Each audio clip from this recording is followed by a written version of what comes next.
Keesokan harinya dilanjutkan sampai Pantai Manggar. Sabtu 13 Maret 2021, Pantai Ambalat jam 8 pagi. Petualangan dimulai.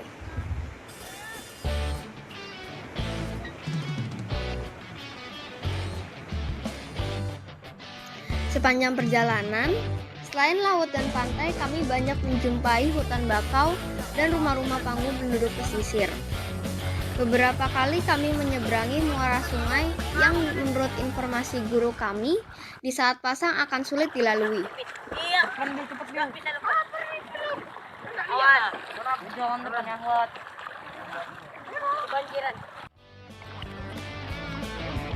Beruntung, saat kami lewati air tidak pasang.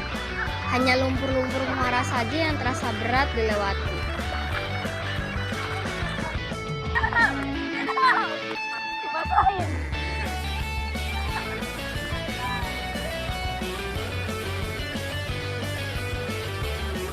Hari itu kami menghabiskan malam dengan berkemah di pantai SMKN 5. Hujan deras dan angin di malam hari menguji life skill kami.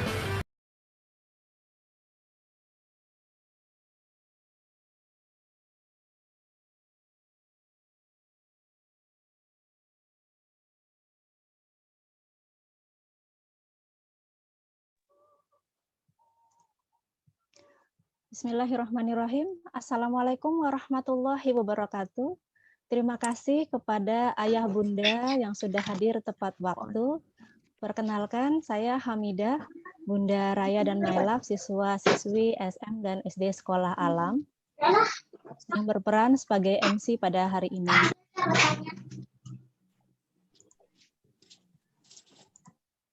Saya ingin menyapa pagi ini pada ayah bunda, orang tua wali dari siswa-siswi Sekolah Alam Balikpapan, maupun ayah bunda undangan umum yang dari luar lingkungan Sekolah Alam. Selamat datang di acara talk show parenting dengan tema Inner Child, membasuh luka pengasuhan pada anak. Sekolah Alam Balikpapan di bulan ini genap berdiri 13 tahun, dan kegiatan parenting adalah kegiatan rutin yang diadakan oleh Sekolah Alam dan orang tua siswa untuk saling menyamakan frekuensi tentang bagaimana memantaskan diri menjadi pendidik terbaik untuk anak-anak kita. Dan untuk tahun pendidikan 2021-2022, Sekolah Alam Balikpapan atau SAMBA masih menerima siswa baru. Jadi ayah bunda bisa meneruskan informasi ini kepada saudara, kerabat, atau rekan yang memiliki anak usia sekolah jenjang PAUD, SD, dan SMP untuk melihat informasi terkait ini di media sosial Sekolah Alam Balikpapan, di Facebook maupun di Instagram, atau bisa datang langsung ke Sekolah Alam. Baik, acara kita hari ini akan berlangsung sampai dengan jam 10.35. Tata tertib acara hari ini, silakan ayah bunda memberi nama atau merename dengan nama dan kelas dan nama Ananda. Jika ada dari ayah bunda dari luar lingkungan Sekolah Alam, bisa memberikan namanya, nama dan domisili. Untuk sepanjang acara, harap membisukan fitur mic-nya sepanjang acara demi kelancaran acara kita hari ini. Kemudian untuk fitur video, silakan diaktifkan jika berkenan. Nanti di saat tanya jawab, jika ada yang ingin ditanyakan atau ingin diklarifikasi, silakan tinggalkan pesan di kolom chat. Nanti akan dibacakan dari sana oleh saya saat diskusi nanti. Baik, waktu sudah menunjukkan jam 9:05. Acara kita selanjutnya adalah kita akan membacakan Al-Quran, surat Abasa. Izinkan saya ingin memperdengarkan tilawah dari Abdullah Umarkan Maskati dari kelas 1 SD Ulbang. Kepada Ananda Abdullah Umarkan, dipersilahkan. Assalamualaikum warahmatullahi wabarakatuh. Waalaikumsalam warahmatullahi wabarakatuh. A'udzu billahi minasyaitonir rajim. Bismillahirrahmanirrahim. Abasa wa tawalla ja'ahul a'ma wa ma yudrika la'allahu yazakka aw yazakkaru fatanfa'ahu dzikra amma man istaghna fa'anta lahu tasadda wa ma 'alaika alla yazakka wa amma man ja'aka yas'a wa huwa yakhsha fa anta anhu talaha kalla innaha tazkirah faman syaa'a dzakara fi suhufin mukarramah marfu'atin mutahharah bi aidi safarah kiramin bararah utilal insanu ma akfarah min ayyi syai'in khalaqah min nutfatin khalaqahu faqaddarah tsumma sabila yassarah tsumma amatahu faqaddarah tsumma idza jaa ansyarah kalla lamma yaqdima amara falyanzuril insanu ila ta'amih anna sababnal ma'a sabba tsumma asyaqqaqnal arda syaqqa wa ambatsna fiha habba wa inaban wa qadba wa zaitunan wa nakhla wa hadzaiqa gulba wa fakihatan wa abba mata'an lakum wa li'an'amikum fa idza ja'atis sakhah yauma yafirrul mar'u min akhihi wa ummihi wa abihi wa sahibatihi wa banihi likulli imri'in minhum yawma idzin sya'nun yughnihi wujuhun yawma idzin musfirah dahikatun mustabsyirah wa wujuhun yawma idzin 'alaiha ghabarah tarhaquha qatarah ulaika humul kafaratul fajarah sadaqallahu assalamu alaikum warahmatullahi wabarakatuh. Waalaikumsalam warahmatullahi wabarakatuh. Jazakallah khair, Ananda Umar. Barakallahu fiik. Terima kasih. Baik, Ayah Bunda, selanjutnya kita berlanjut ke acara selanjutnya, yaitu sambutan dari Ibu Winarni selaku Kepala Sekolah Jenjang PAUD dan SMP.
Ya, Assalamualaikum warahmatullahi wabarakatuh.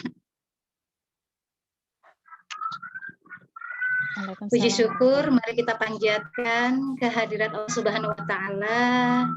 Hari ini kita diberikan nikmat sehat sehingga dapat bertatap muka secara Zoom untuk pada kegiatan parenting di pagi ini. Salam dan salam tidak lupa kita haturkan kepada Nabi Muhammad SAW beserta para keluarga, sahabat, dan pengikut beliau yang istiqomah hingga akhir zaman. Ayah bunda yang dirahmati Allah, saya ucapkan terima kasih atas kehadiran Ayah Bunda serta Ibu Sintarini yang berkenan untuk hadir untuk menyampaikan materi pada hari ini.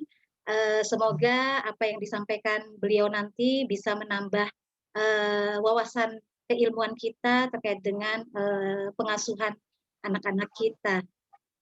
Ayah Bunda, pada kesempatan kali ini saya ingin menyampaikan informasi terkait dengan kegiatan di bulan April ini. Tadi sudah dilihatkan video bahwa insya Allah di bulan April ini Sekolah Alam Balikpapan memasuki usia yang ke-13.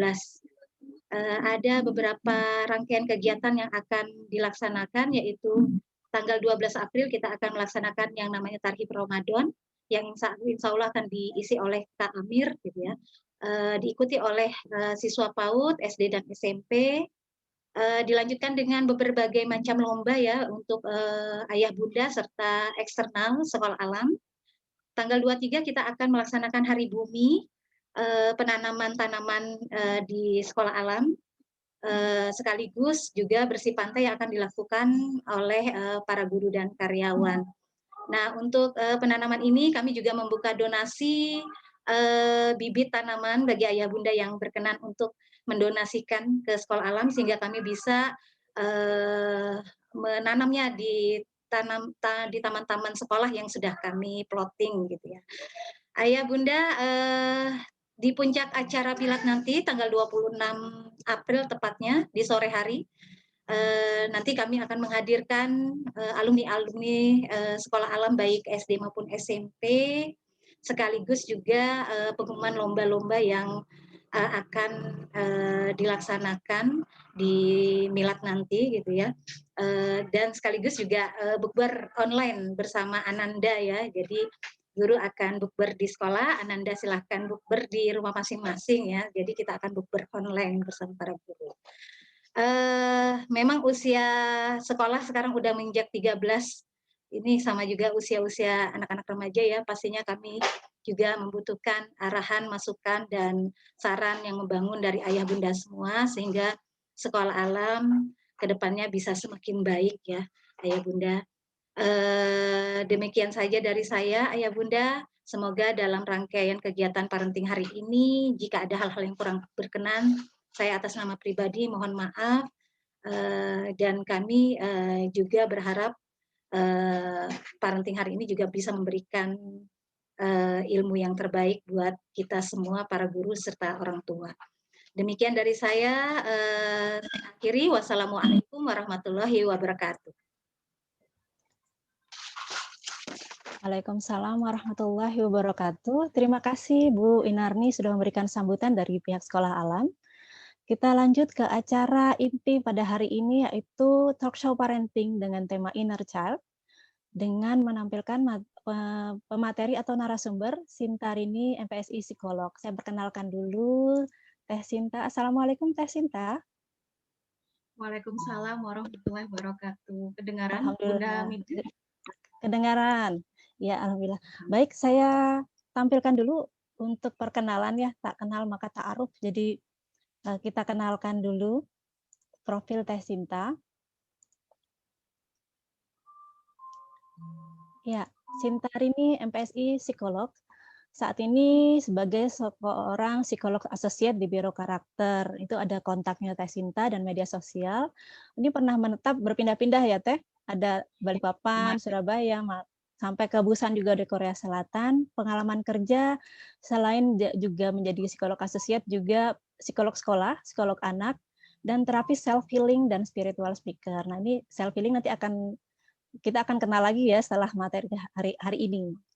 Nah, Teh Sinta juga ibu tunggal untuk 2 orang anak, Nabila dan Hafiz, pendidikan dari SMA di Balikpapan, kemudian S1 untuk psikologi di Universitas Muhammadiyah Malang, magister khusus untuk klinis anak dan remaja di Magister Profesi Psikologi Universitas Padjadjaran Bandung. Pelatihan saat ini sudah certified untuk beberapa pelatihan, yaitu Certified Ericksonian Cooperative Hypnotherapy, Deaf Therapist, dan Rhythmic Movement Training 1 dan 2. Dan ini ada beberapa antologi buku yang sudah ditulis oleh Teh Sinta. Baik Teh, jadi tema hari ini tentang inner child. Kemarin saya dititipi sama Teh Sinta ada video yang menarik untuk bahasan ini. Saya langsung putarkan saja ya Teh Sinta. Boleh, silahkan Mbak Ya, Ida. sebagai pengantar untuk bahasan kita hari ini. Relaxing just another way for saying you're getting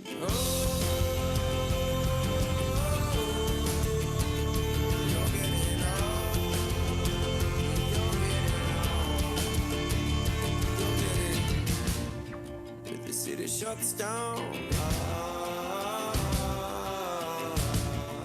still hanging around. You still not want, still not want. You still refuse our homes.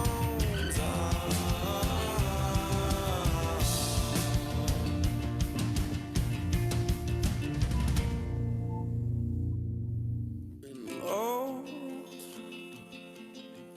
oh, we're getting old. Oh, you're getting old.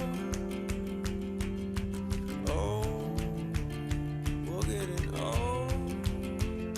We're getting old. We're getting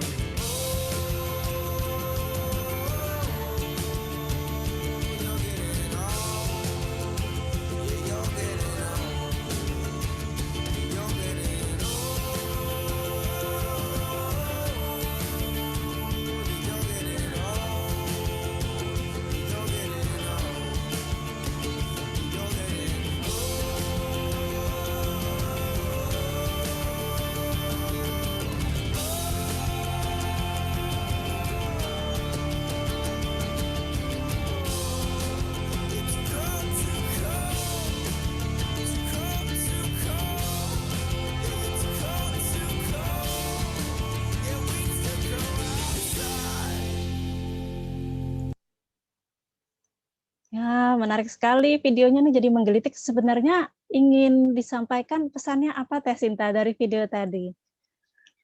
Ya, kalau misalnya tadi Ayah sudah melihat gitu ya, tayangan video singkat tadi, kita melihat bahwa ketika sekarang tuh kan kita sudah di akhir zaman ya, waktu terasa sangat cepat. Kadang kita itu banyak sekali harus mengerjakan dalam satu waktu, benar nggak Bunda Hamidah ya? Harus bekerja, apalagi pada saat pandemi ini, kita membutuhkan manajemen waktu yang benar-benar bagus untuk bisa mengurus rumah, mengurus anak, bekerja gitu ya. Dan kadang kita lupa bahwa kadang kita nggak mindful gitu, Mbak Midah, untuk bisa mengasuh anak gitu ya. Karena kadang kita juga melakukan pengasuhan anak itu kayak autopilot. Jadi nggak sadar penuh hadir utuh dengan anak pada saat ini. Jadi kalau misalnya kita pikir bahwa mengasuh itu autopilot, jadi ketika misalnya perasaan-perasaan anak itu kadang nggak kelihatan gitu, Mbak Midah. Terus ternyata ketika tadi si bapaknya itu nggak sengaja ngijek Lego gitu ya, Lego kecil, terus dia jadi teringat bahwa ketika masih kecil dia itu pernah juga suka Lego, juga suka membangun atau menyusun Lego gitu ya. Terus dia teringat gitu ya, wah ternyata dulu menyenangkan, dia bisa punya imajinasi yang tinggi, kreatif gitu. Nah dari situ dia berusaha untuk bisa mindful, bermain bersama anak, menikmati waktu bersama anak. Jadi benar-benar kayak teman. Kalau kita lihat tadi ya, kayak teman seumuran. Padahal itu kan ayah dan anak ya. Tapi saking dia menikmati kegiatan main bareng, ngobrol bareng bersama anak, itu seolah-olah anak kayak punya teman gitu. Dia benar-benar bisa menikmati, enjoy. Karena bagaimanapun ketika kita enjoy, menikmati waktu bersama anak, itu sebenarnya adalah obat gitu juga. obat bagi kita yang kadang nggak menikmati kehidupan yang mungkin naik turun, terus banyak luka mungkin di masa lalu. Ternyata main bareng sama anak secara mindful itu bisa jadi obat. Mungkin itu Mbak Midah Wah, pesan dari video tadi. iya. Tadi saya menyoroti kata-kata jadi obat, kemudian mindful, sisi kecil kita. Tadi ini cocok ya dengan tema kita hari ini, inner child gitu. Ya, Jadi bisa langsung dimulai saja Teh Sinta, saya akan share screen-kan presentasinya. boleh. Terima kasih Bunda Hamidah. Sudah terlihat? Ya, sudah. Jadi sebelumnya saya mengucapkan terima kasih juga kepada para bunda, para ayah yang hadir pada hari ini, kepada Bunda Winarni, kepada para guru-guru di Alam Balikpapan, juga Mbak Hamidah, terima kasih sekali atas kesempatan yang diberikan untuk saya. Jadi hari ini kita akan membahas apa itu inner child gitu ya. Ternyata inner child ini akan sangat mempengaruhi pola pengasuhan kita sekarang gitu. Nah, kita harus tahu apa itu inner child supaya kita juga bisa menyembuhkan gitu ya inner child kita yang terluka mungkin di masa lalu. Terus kita bisa menjadi orang tua yang benar-benar sadar penuh hadir utuh ketika bersama anak, terus ketika kita berinteraksi dengan pasangan, kita punya visi misi yang jelas dalam berkeluarga. Terus kita bisa menjadi seorang individu yang bisa mengoptimalkan potensi kita sebagai orang tua. Ini suara saya agak menggema. Di sana menggema nggak Mbak Nida? Bisa didengar dengan jelas, Teh Sinta. Oke, terima kasih. Tadi saya menyinggung sedikit tentang apa itu mindful parenting ya, ayah bunda. Mindful parenting itu apa sih? Ya, mindful parenting itu adalah proses menghadirkan perhatian penuh pada setiap peristiwa pengasuhan yang dialami saat ini tanpa penghakiman. Kadang pada saat ini, karena mungkin terlalu banyak aktivitas yang kita lakukan, terus banyaknya informasi yang masuk gitu ya, dari ponsel kita, memberikan informasi banyak hal gitu ya. Kadang kita nggak menikmati momen-momen pada saat ini. Kadang kita mengingat atau menyimpan sesuatu itu sambil lalu. Bahkan kadang berinteraksi dengan anak itu juga kadang kayak nggak berkesan atau berlalu begitu saja gitu. Padahal momen bersama anak itu nggak bisa diulang. Anak itu akan terus tumbuh gitu ya. Dan kita nggak bisa kembali ke masa lalu gitu, ke masa kecil anak gitu. Terus kemudian untuk memperbaiki diri itu nggak bisa.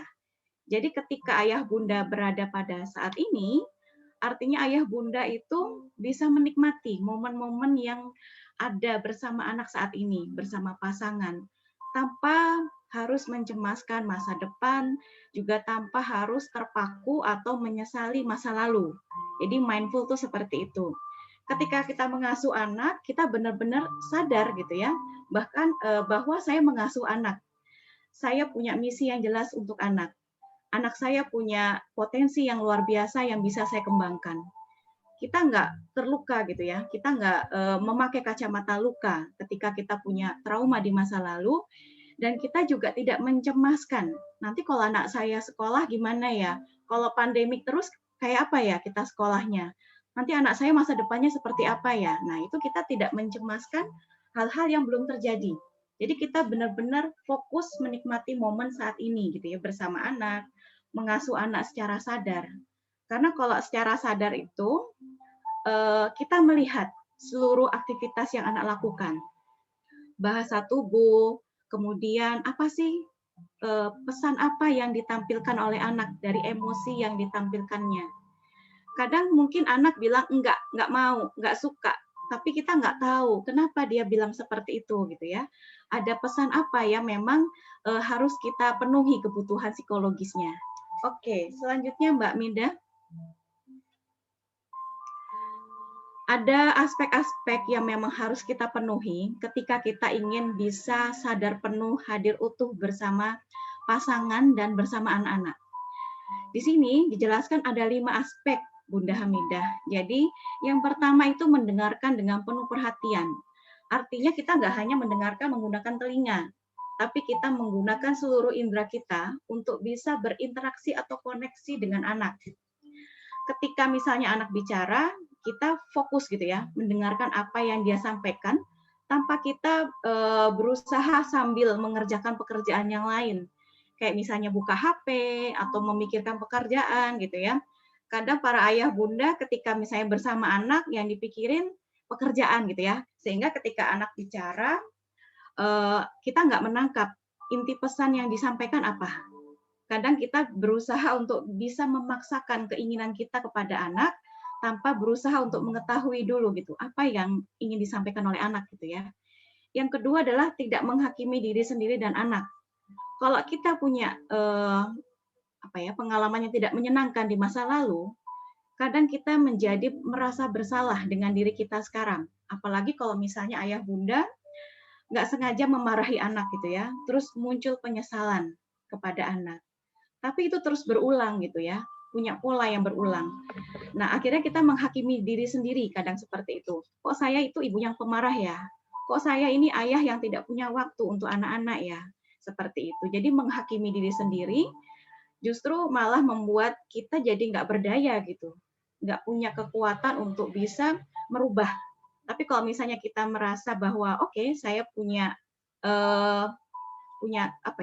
waktu yang terbatas, dan saya merasa terlalu sibuk dengan pekerjaan, jadi nggak punya waktu untuk anak, saya akan berusaha untuk bisa mencari waktu yang pas dan meluangkan waktu untuk main bersama anak. Nah, itu beda gitu ya. Jadi kita bisa berdaya, terus kita mencari solusi. Tidak menghakimi diri sendiri, terus kemudian jadi nggak punya kekuatan apapun untuk merubah perilaku yang ada. Yang ketiga adalah memahami emosi diri dan emosi anak.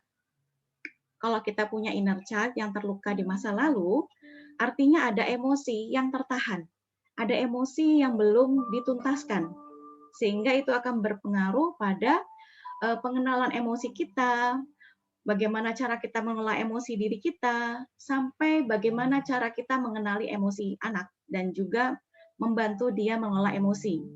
Karena ketika kita punya inner child yang terluka, biasanya orang tua itu akan kesulitan karena nggak mau gitu ya, kayak mengingat-ingat kejadian yang dulu yang pernah terjadi, nggak mau mengingat bahwa kita tuh sempat terluka gitu ya pada saat menjadi seorang anak gitu. Kita nggak mau membuka semuanya, terus kemudian berusaha untuk mendengarkan apa sih yang kita rasakan pada saat itu. Kebanyakan ketika orang punya kejadian yang tidak menyenangkan di masa kecil, itu berusaha untuk ingin melupakan. Padahal emosi itu adalah energi, dia akan terus bergerak. Dan semua pengalaman yang tidak menyenangkan maupun menyenangkan yang terjadi di masa kecil, itu tersimpan di jalur saraf. Artinya seluruh tubuh kita mengingat rasanya. Meskipun mungkin kejadiannya sudah lama, tapi kita ingat persis bagaimana kejadian itu terjadi, bagaimana perasaan kita, itu masih nyata gitu ya. Dan ketika dia muncul, misalnya pada saat ini atau terpicu ketika kita mengasuh anak terus teringat gitu ya kejadian tidak menyenangkan di masa kecil, sebenarnya itu adalah cara Allah. Cara Allah untuk mengundang kita, ada luka loh yang belum kamu sembuhkan, ada luka loh yang perlu kamu dengarkan, ada pesan yang ingin disampaikan oleh dirimu saat kecil gitu ya, yang mungkin dia cuma butuh untuk didengarkan, divalidasi atau diakui perasaannya, setelah itu dia nggak akan ganggu kita lagi, seperti itu. Terus kita juga perlu mengasihi diri kita sendiri dan anak, gitu ya. Artinya kita self compassion. Kadang kita itu mudah untuk bisa mengasihani orang lain, tapi kadang kita bersikap keras terhadap diri kita sendiri. Gitu. Padahal bagaimana kita bisa mencintai orang lain kalau kita juga nggak mencintai diri kita sendiri? Bagaimana kita bisa menerima kekurangan anak dan pasangan kalau kita juga nggak menerima luka dan kekurangan yang kita miliki. Kadang kita terlalu kuat, terlalu keras, bahwa kita harus sempurna, kita harus baik. Padahal menjadi orang tua yang tidak sempurna, itu adalah memang fitrah bagi kita gitu. Kita itu diasuh oleh orang tua yang tidak sempurna. Mereka juga punya luka di masa lalu pada saat mengasuh kita, sehingga itu mewariskan inner child yang terluka secara nggak sadar kepada diri kita. Dan ketika kita juga mengasuh dengan inner child yang terluka, bisa jadi kita mewariskan ini terhadap anak-anak kita dan cucu kita nanti. Jadi kalau misalnya kita memutuskan pada saat ini, berarti kita sudah menyelamatkan generasi-generasi berikutnya. Oke, selanjutnya Bunda Hamidah, slide-nya.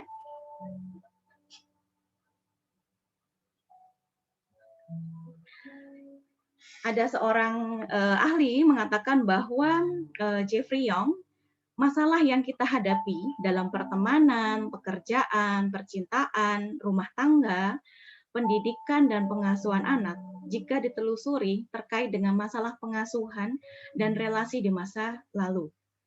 Saya banyak menemukan di ruang praktek bahwa ketika orang tua membawa anaknya dan mengatakan bahwa anak saya punya masalah seperti ini. Ketika saya asesmen gitu ya, ternyata anak-anak itu punya kemampuan akademis yang luar biasa. Anak-anak sekarang itu intelektualitasnya tinggi dibandingkan kita. Apalagi ditunjang dengan gizi yang mencukupi, sekolah-sekolah yang terbaik gitu ya. Dengan kita memberikan banyak fasilitas gitu, itu anak-anak menjadi cerdas. Tapi ketika diteliti, anak-anak itu cerdas secara akademik, tapi dia rapuh dalam emosi. Ketika dicek ternyata masalah konsentrasi belajar, masalah dia kesulitan belajar dia, itu terkait bagaimana dia dipenuhi kebutuhan emosinya oleh orang tua. Dan bagaimana kemampuan manajemen emosi orang tua itu akan sangat berpengaruh terhadap perkembangan dan karakter anak pada saat ini. Jadi kadang kalau dicek atau diinterview gitu ya bersama orang tua, mereka mengakui bahwa ada luka di masa kecil yang saat ini masih terus teringat. Kadang nggak sadar melampiaskan itu kepada anak-anak. Meskipun mereka menyadari, meskipun para orang tua mengakui bahwa saya menyesal melakukan hal tersebut. Saya tahu anak saya itu baik gitu ya, tapi saya nggak bisa mengontrol diri saya gitu. Jadi keluhan yang terjadi adalah ternyata banyak orang tua yang memang punya luka batin di masa kecil, dan itu akan sangat mempengaruhi bagaimana dia mengasuh anak pada saat ini. Seperti itu. Jadi mungkin kita perlu menggali, apa sih itu inner child gitu ya? Apakah kita punya inner child yang terluka, yang belum tuntas saat ini, sehingga mempengaruhi bagaimana cara kita mengasuh. Karena ketika misalnya kita belum menuntaskan inner child yang terluka, pada saat ini yang mengasuh itu bukan diri kita yang seutuhnya, tapi ada diri kita di masa kecil yang belum divalidasi kebutuhan emosinya, terus dia membajak gitu ya pikiran, perasaan, kesadaran kita dalam mengasuh anak. Akibatnya adalah sering terjadi konflik gitu ya. Konflik antara kita dengan anak, kita merasa tidak dicintai oleh pasangan dan anak. Meskipun mereka sudah memberikan cinta yang luar biasa kepada kita, tapi kita nggak bisa merasakan. Kadang ada beberapa orang tua yang datang ke biro mengatakan bahwa saya nggak bisa memahami anak. Saya nggak bisa dengan anak. Saya nggak tahu bagaimana caranya mengendalikan anak. Bahwa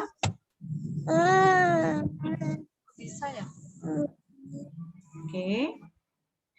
Padahal kita tahu bahwa Allah itu sudah menginstal fitrah-fitrah kebaikan dalam diri anak gitu ya. Tugas kita adalah menumbuhkan, tugas kita adalah mendampingi mereka karena mereka sudah punya potensi yang luar biasa yang Allah kasih gitu ya untuk masa depan dia. Tapi kadang karena kita nggak sadar, kita nggak mindful dalam mengasuh anak, kita kadang mencoba berbagai banyak hal.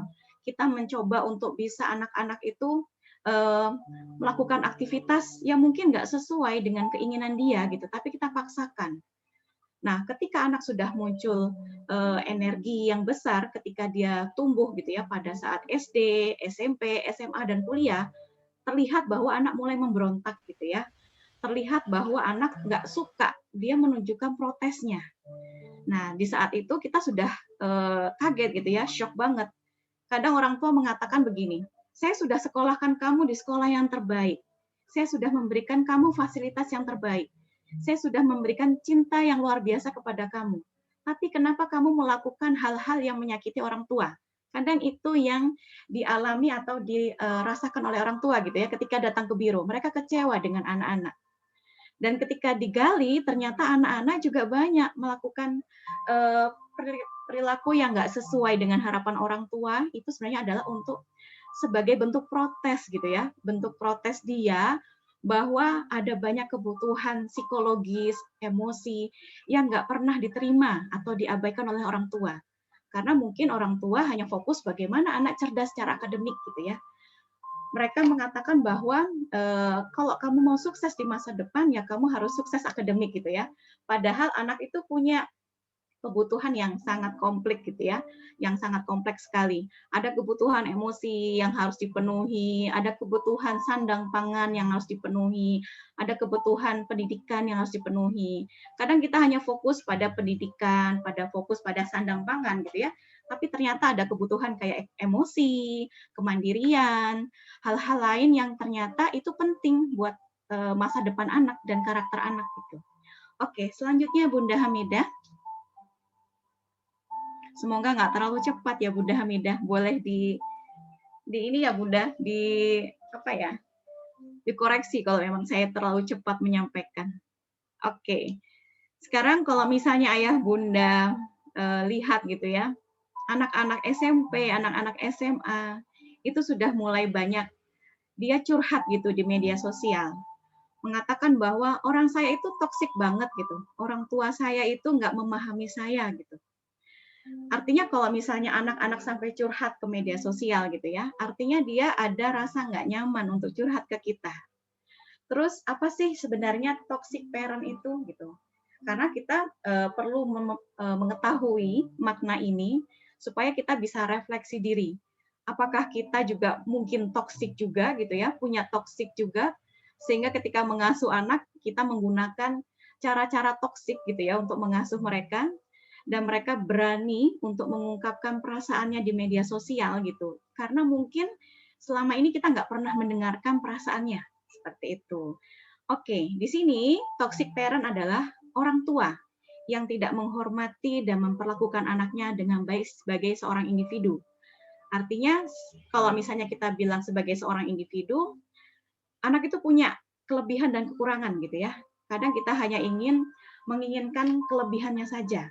Ketika anak punya perasaan sedih, marah, kecewa, terluka, kadang kita berusaha untuk merepress atau kadang kita berusaha untuk mengabaikan perasaannya. Enggak kok, kamu enggak sedih kok, kamu cuma kesel sedikit gitu.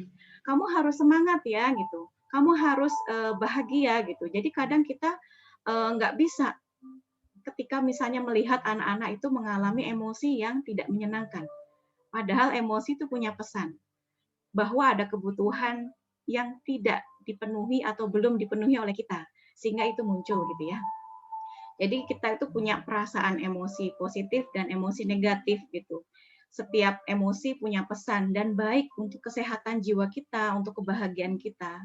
Kadang kita ingin perasaan atau emosi yang positif saja gitu ya, dan mengabaikan atau berusaha untuk menekan emosi-emosi negatif. Padahal sebagai seorang individu, kita membutuhkan semua emosi itu untuk tumbuh gitu ya. Oke, selanjutnya, meski orang tua toksik kerap berdalih bahwa yang dilakukannya adalah karena saya sayang sekali dengan anak-anak, tapi secara nggak sadar, pola asuh toksik ini juga akan mempengaruhi bagaimana hubungan antara orang tua dengan anak gitu ya. Memang kita paham bahwa kadang kita itu saking cintanya sama anak gitu ya, kadang kita secara nggak sadar memaksakan keinginan kita kepada anak gitu. Atau kadang kita berpikir bahwa ayah dan bunda ini sudah hidup puluhan tahun. Ayah bunda lebih tahu yang terbaik buat kalian. Kalian cuma tinggal ikuti aja keinginan orang tua karena masa depan kalian itu akan cerah gitu. Kalau misalnya ngikutin kemauan ayah bunda. Padahal ada kebutuhan anak yang perlu kita dengarkan. Kadang dengan mendengarkan kebutuhan anak, itu anak merasa dihargai, merasa dicintai.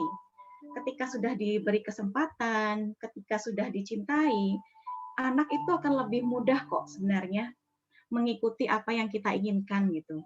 Karena dia sudah diterima perasaannya seperti itu. tapi kadang kita jadi kurang sabar gitu ya.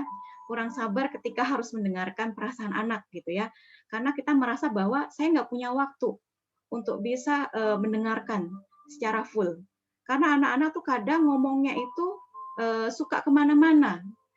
Saya nggak tahu, saya nggak punya waktu yang banyak gitu, seperti itu. Padahal sebenarnya anak-anak itu sedang proses ya, proses bagaimana dia mengungkapkan perasaan, bagaimana dia mengelola emosinya, bagaimana dia belajar memutuskan sesuatu, itu perlu dibimbing dan kitalah yang membimbing itu. Karena pada usia 7 tahun pertama, anak itu menganggap kita adalah sebagai idola, sebagai guru. Karena dengan dari kita, anak itu belajar bagaimana dunia, bagaimana dirinya, mengenal bagaimana itu cinta gitu ya. Tapi kalau kita menggunakan kacamata luka pada saat mengajarkan mereka, maka juga anak akan menerima persepsi yang salah. Ketika misalnya menerima bahwa menangis itu salah, marah itu buruk, itu membuat anak itu kayak nggak menerima kalau misalnya mereka menangis atau marah, itu mereka menolak. Mereka hanya berusaha untuk menampilkan apa-apa saja yang diharapkan orang tua, meskipun kadang itu membuat mereka kecewa gitu ya. Mereka kecewa, terluka, dengan harapan orang tua menyayangi mereka gitu. Tapi pada saat nanti dewasa, dia akan kebingungan gitu. Apa sih artinya cinta itu? Apakah cinta itu harus terus mengalah dan mengorbankan diri gitu? Apakah kita itu nggak boleh menjadi diri kita yang seutuhnya? Apakah kita nggak boleh melakukan apa yang kita suka gitu? Nah, pada saat nanti remaja, anak-anak itu akan jadi kesusahan untuk mengenal identitas diri. Karena dia nggak kenal dengan dirinya sendiri gitu. Karena dia berusaha untuk menekan bagian dirinya yang lain. Dia berusaha untuk menjadi diri yang sesuai dengan harapan orang tua. Dan itu kasihan banget gitu ya. Pada saat dia udah menjadi orang dewasa, dia akan kesulitan untuk mengenali cinta pasangannya, bagaimana dia mengasuh anak, bagaimana dia mengenali emosinya sendiri. Nah, itu yang disebut dengan inner child gitu ya. Oke, selanjutnya apa sih yang menyebabkan kita itu menjadi orang tua yang toksik? Ternyata salah satunya adalah inner child yang terluka pada saat kita menjadi anak gitu dan belum terselesaikan. Kalau misalnya dari pakar neuroparenting memang ada gangguan di otak gitu ya. Karena tadi ketika misalnya kita menyimpan semua memori menyenangkan dan tidak menyenangkan, itu semua muncul dalam seluruh tubuh kita. Ketika memang terhambat, mungkin dia tersimpan, emosi yang nggak keluar itu tersimpan di bagian-bagian tubuh tertentu sehingga menimbulkan penyakit. Karena memang 99% penyakit itu disebabkan oleh emosi. Emosi yang tidak tersampaikan keluar, emosi yang belum dirilis, sehingga memunculkan pikiran-pikiran yang memang merusak diri sendiri gitu. Oke, selanjutnya Bunda Hamidah bisa dibuka lagi slide-nya. Kita akan bahas bagaimana inner child. Sebelumnya Bunda Hamidah, okay. Inner child itu mempengaruhi perilaku kita masa kini gitu ya. Oh ini, oke. Ini adalah ciri-ciri kalau kita punya toxic parent gitu ya. Yang pertama, mengutamakan kebutuhan diri kita daripada kebutuhan anak atau pasangan. Karena ciri kalau misalnya kita toxic parent, artinya kita punya luka kan di masa kecil yang belum terselesaikan. Nah, ketika kita stuck gitu ya di emosi pada usia tertentu di masa anak, maka kita berusaha untuk menjadi seseorang yang egosentris. Karena biasanya kalau anak-anak usia 0 sampai 7 tahun itu masih egosentris. Dia belum bisa memahami orang lain gitu ya. Dia pengennya dipahami oleh orang tua. Karena memang kebutuhannya seperti itu ya. Bahkan ketika Ali bin Abi Thalib mengatakan bahwa ketika anak usia 7 tahun, perlakukan dia sebagai raja. Artinya adalah bukan kita memenuhi segala dia pengen apa kita kasih gitu, tapi penuhi kebutuhan psikologisnya. Ketika pada saat itu dia butuh untuk disayangi, diperhatikan, dikasih kesempatan untuk eksplorasi, didengarkan pikiran dan pendapatnya, artinya kita memenuhi kebutuhan itu. Karena memang pada saat usia itu dia masih egosentris. Dia belum bisa memakai kacamata dari pandangan yang lain. Dia hanya memakai pandangan dia sendiri gitu ya. Dan dia pengen semua yang dia butuhkan itu terpenuhi oleh orang tuanya. Karena pada saat itu cuma orang tua yang bisa memberikan dia kebutuhan tersebut. Dan cuma orang tua yang bisa mendampingi kita pada saat itu. Oke, selanjutnya adalah tidak dapat memperlakukan anak dengan baik. Kadang kita juga merasa bahwa kita kadang memaksa anak untuk bisa menghormati kita. Tapi kadang kita kurang menghormati perasaan anak, kurang menghormati privasi anak gitu ya. Terus yang ketiga, kesulitan mengendalikan emosi. Kita menjadi sering tantrum. Seorang anak tantrum, kalau misalnya mengasuh anak tantrum juga, yang ada adalah tantrum semuanya. Kadang kita itu kalau misalnya menghadapi anak yang marah gitu ya, kemarahan kita itu lebih besar dibandingkan anak gitu. Dan anak jadi nggak nangkep pesannya apa sih gitu. Aku salahnya apa? Cara saya memperbaiki diri apa? Itu nggak ditangkap sama anak. Yang dia tangkap adalah kemarahan orang tua dan ketakutan dia menghadapi orang tua. Dan itu akan tersimpan dalam pikiran bawah sadar dia dan menjadi kejadian yang traumatis mungkin di masa yang akan datang. Terus kadang kalau misalnya orang yang toksik itu suka mengontrol anaknya dengan ketat, senang mencampuri urusan pribadi anak. Jadi anak-anak tuh benar-benar nggak punya kita nggak memberikan kesempatan anak untuk menyampaikan pikiran, menyampaikan perasaannya gitu. Karena kita menganggap bahwa kita tahu yang terbaik untuk anak. Kita lebih tahu, lebih paham anak gitu ya. Sehingga kadang kita nggak mendengarkan perasaan anak. Terus kemudian kadang kita sering menyalahkan anak, meskipun anak sudah berusaha. Tapi kadang kita selalu melihat sisi negatif. Kadang kita nggak bisa melihat kebaikan-kebaikan apa yang sudah dilakukan anak gitu ya. Karena kita memakai kacamata luka tadi. Kita susah untuk bisa melihat kebaikan yang dilakukan anak, potensi yang dimiliki anak, kita akan susah melihat itu. Kemudian yang selanjutnya merasa bersaing dengan anak, jadi sulit mengakui keberhasilan anak. Karena tadi ya, karena misalnya kita egosentris, maka kita berusaha untuk berkompetisi dengan anak gitu. Seharusnya kita mensupport, mendampingi, menumbuhkan anak. Yang ada adalah kita menjadi selalu ingin unggul dibandingkan anak. Kita nggak mau kalah sama anak, biasanya seperti itu. Yang selanjutnya adalah senang mempermalukan anak, baik secara fisik maupun secara kata-kata. Apakah itu merendahkan, atau itu menjatuhkan harga dirinya, mengejek, dan mungkin memaki gitu ya, dengan kata-kata yang mungkin tidak pantas kita sampaikan ke anak gitu. Terus selanjutnya Bunda Hamidah, toxic parent ini kemudian memang akan sangat kuat gitu ya, ketika ya punya inner child yang terluka tadi. Slide selanjutnya Bunda Hamidah. Nah, kita lihat inner child itu apa sih? Jadi inner child itu adalah kondisi di mana seseorang atau kita pernah memiliki pengalaman di masa kecil yang belum mendapatkan respon sesuai dengan kebutuhan dan traumatis serta belum tuntas diselesaikan gitu ya di masa yang lalu. Kondisi ini kadang menjadikan diri kita punya kepribadian yang belum dewasa secara mental atau sesuai dengan usia kita saat ini. Akibatnya adalah cara kita berpikir, merasakan, berperilaku, melihat dunia, itu kita menggunakan kacamata luka, bukan kacamata yang sekarang dengan penuh kebijaksanaan. Karena seharusnya orang tua ketika sudah semakin tua, dia semakin bijaksana.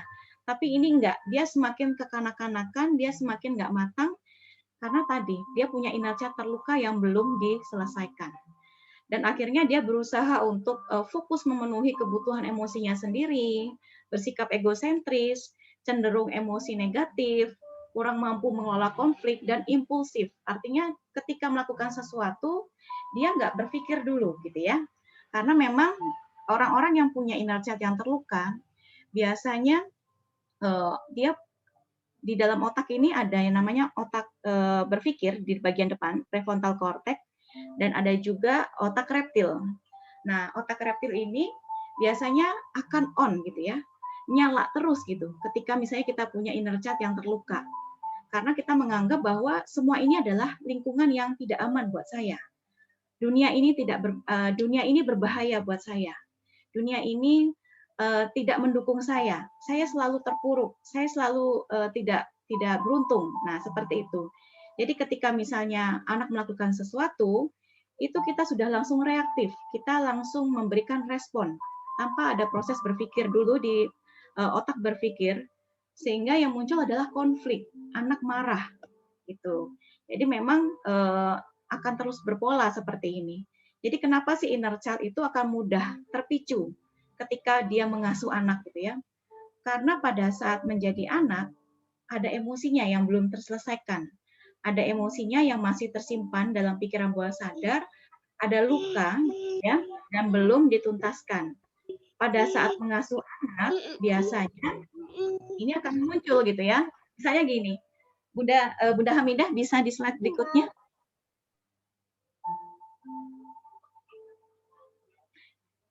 Jadi pada saat kita marah aja, kadang kalau misalnya kita marah sama anak, kita berharap anak itu mengikuti keinginan kita gitu ya.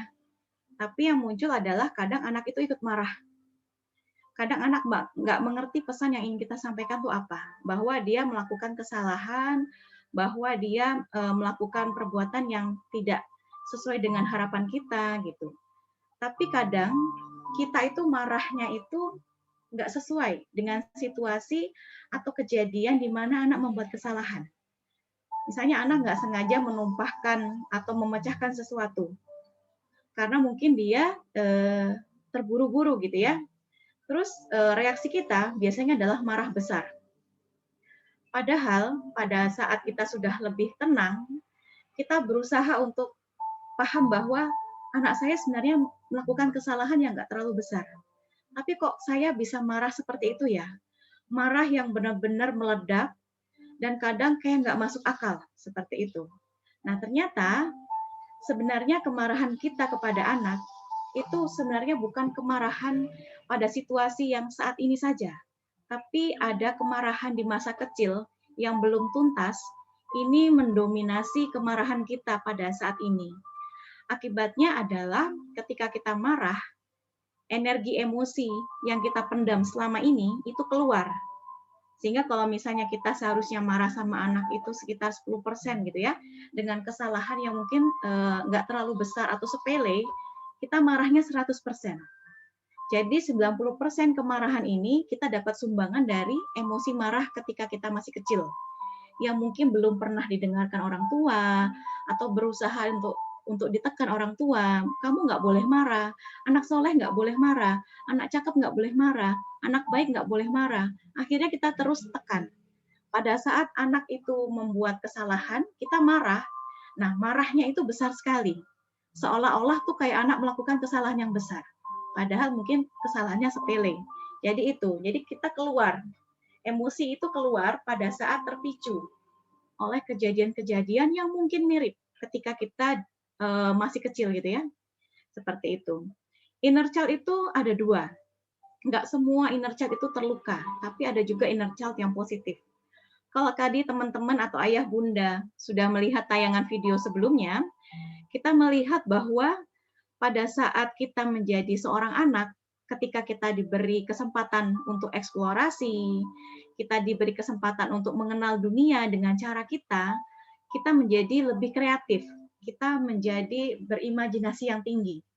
Nah, ketika kita sudah dewasa, kadang kita membutuhkan kreativitas untuk misalnya bekerja, mengatur rumah, membuat karya, atau bermain bersama anak-anak, kita butuh kreativitas. Kalau misalnya kita punya kesempatan untuk bisa berkreativitas pada saat masih kecil, maka ketika kita bermain bersama anak, kita benar-benar bisa menikmati permainan bersama anak. Seperti video tadi, si ayah ini kenapa dia bisa enjoy main sama anak? Karena pada saat kecil, dia senang eksplorasi, dia senang berpetualang, dia senang menyusun Lego, dan akhirnya dia kayak menikmati bermain bersama anak. Tapi kalau misalnya kita pada masa kecil, mungkin banyak dilarang oleh orang tua, selalu ditakut-takutin, akhirnya kita muncul perasaan takut, perasaan ragu, perasaan nggak berani untuk mencoba. Sehingga muncul menjadi suatu pengalaman yang traumatik ketika itu terjadi secara jangka waktu yang sangat lama. Nah, akhirnya muncul jadi inner child yang negatif. Misalnya ada trauma, fobia, bullying gitu ya. Dan ternyata sebelum anak itu dibully atau menjadi pembuli di sekolah, sebenarnya anak itu secara nggak sadar itu sudah terbuli sama kita, orang tuanya di rumah. Jadi ketika dia sering dimarahi, ketika dia nggak pernah didengarkan perasaannya, ketika dia kadang kurang dihargai, anak menjadi minder, anak menjadi tidak berdaya, melemah gitu ya. Ketika dia berinteraksi dengan temannya, itu akan tubuhnya itu akan merasakan.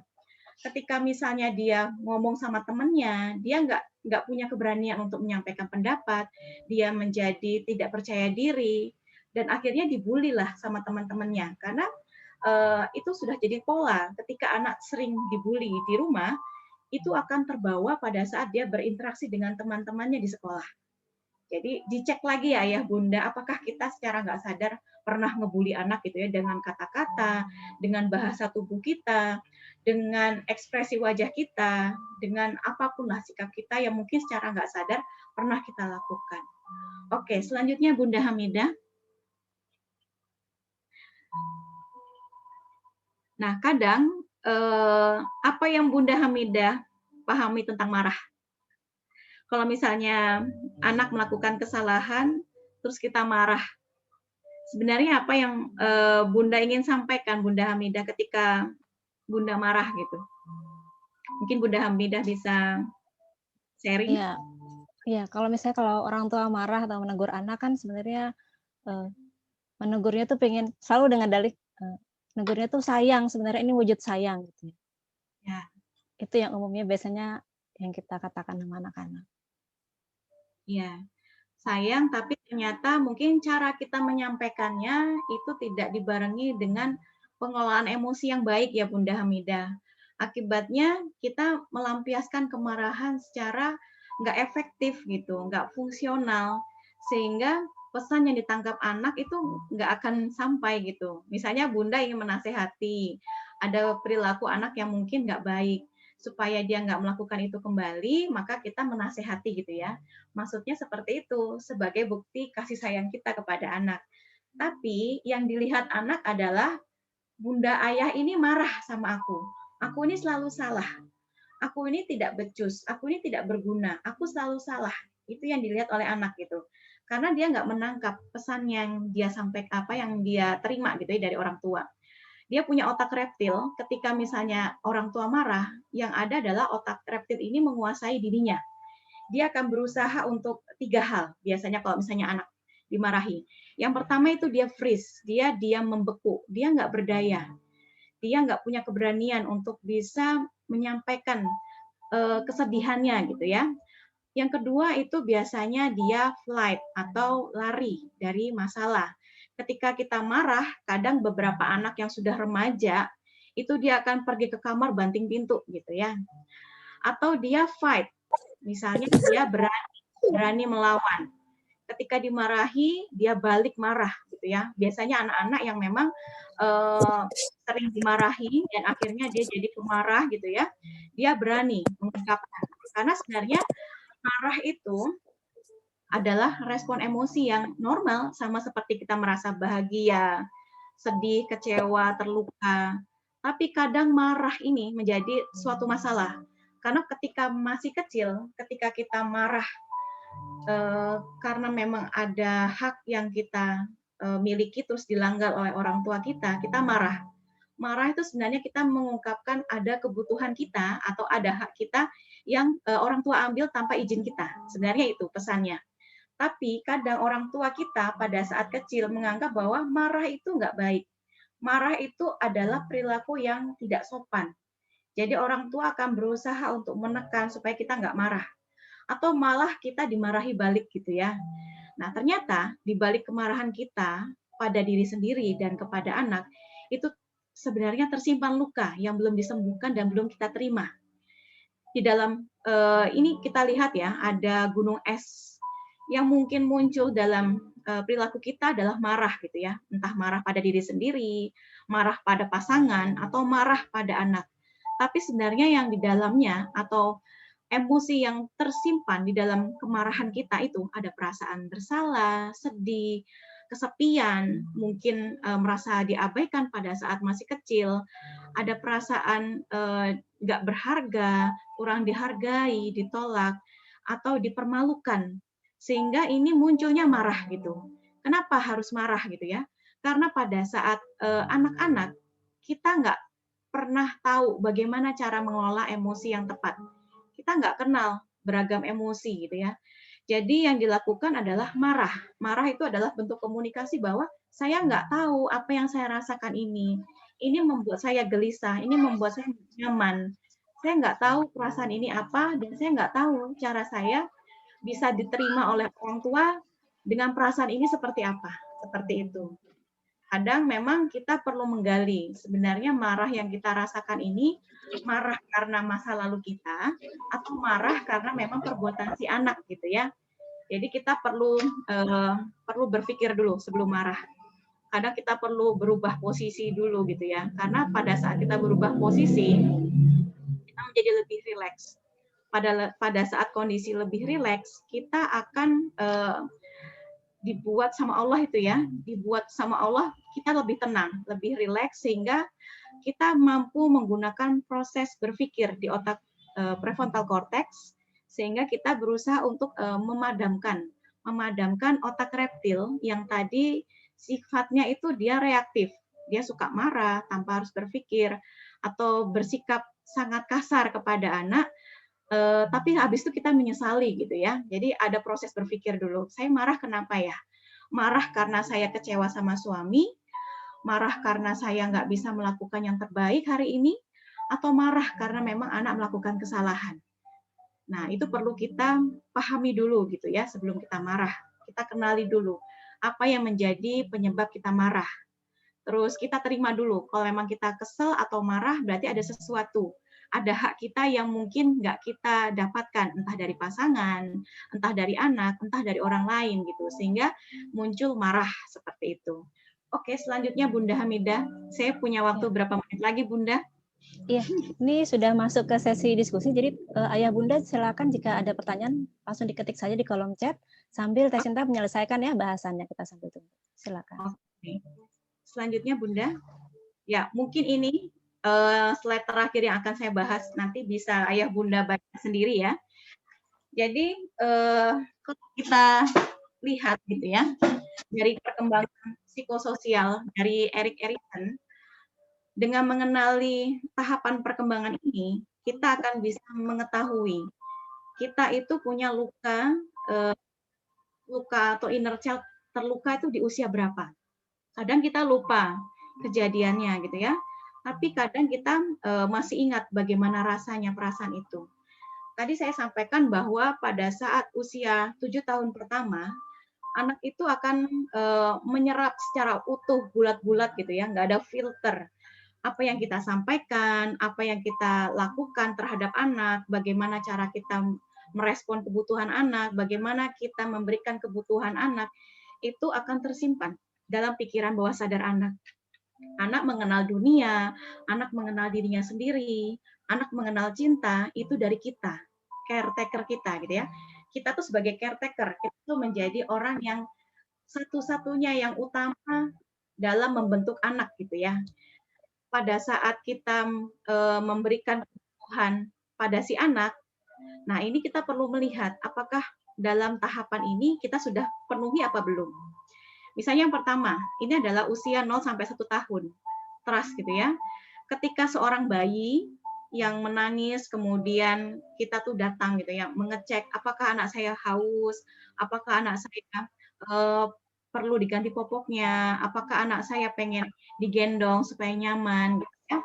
Nah, ketika kita selalu melakukan responnya apa ya, tanggap gitu ya, responsif terhadap kebutuhan yang disampaikan oleh anak gitu ya, kita akan menjadi orang yang bisa dipercaya oleh anak gitu ya. Anak akan merasa bahwa lingkungannya adalah lingkungan yang aman. Anak akan merasa bahwa orang tua itu adalah orang yang bisa dipercaya, sehingga muncul yang namanya trust atau percaya. Secure attachment adalah kondisi di mana kita memberikan kebutuhan yang diharapkan oleh anak, kayak kebutuhan disayangi, kebutuhan untuk dihargai, kebutuhan untuk kita memberikan rasa aman, rasa nyaman ketika anak masih bayi. Terus kemudian ketika ini sudah dipenuhi oleh kita, maka nanti pada saat dia usia 2 tahun akan tumbuh perasaan bahwa dia ingin mencoba dengan segala cara sesuai dengan keinginannya. Misalnya anak akan belajar eksplorasi, dia akan menggunakan yang dia suka apa. Misalnya mau minum, dia pengen minum yang gelas yang dia sukai. Dia mau lari-lari, dia mau melakukan apapun, karena dia mengeksplor gitu ya, mengeksplor dunia, dia mengenal dunia.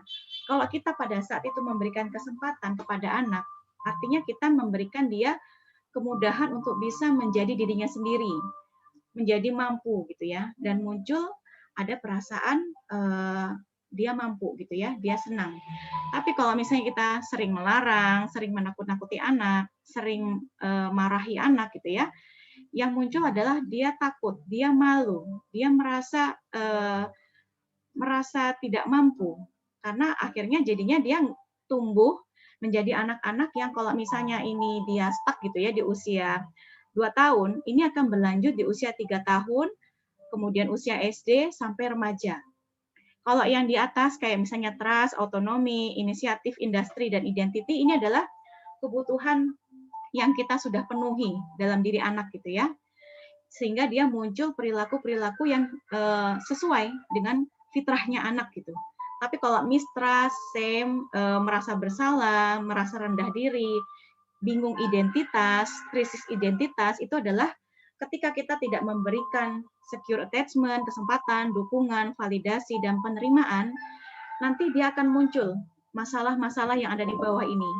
Nah, inner child yang terluka ini juga terkait erat dengan bagaimana cara orang tua kita merespon kita, bagaimana cara orang tua kita mengasuh kita.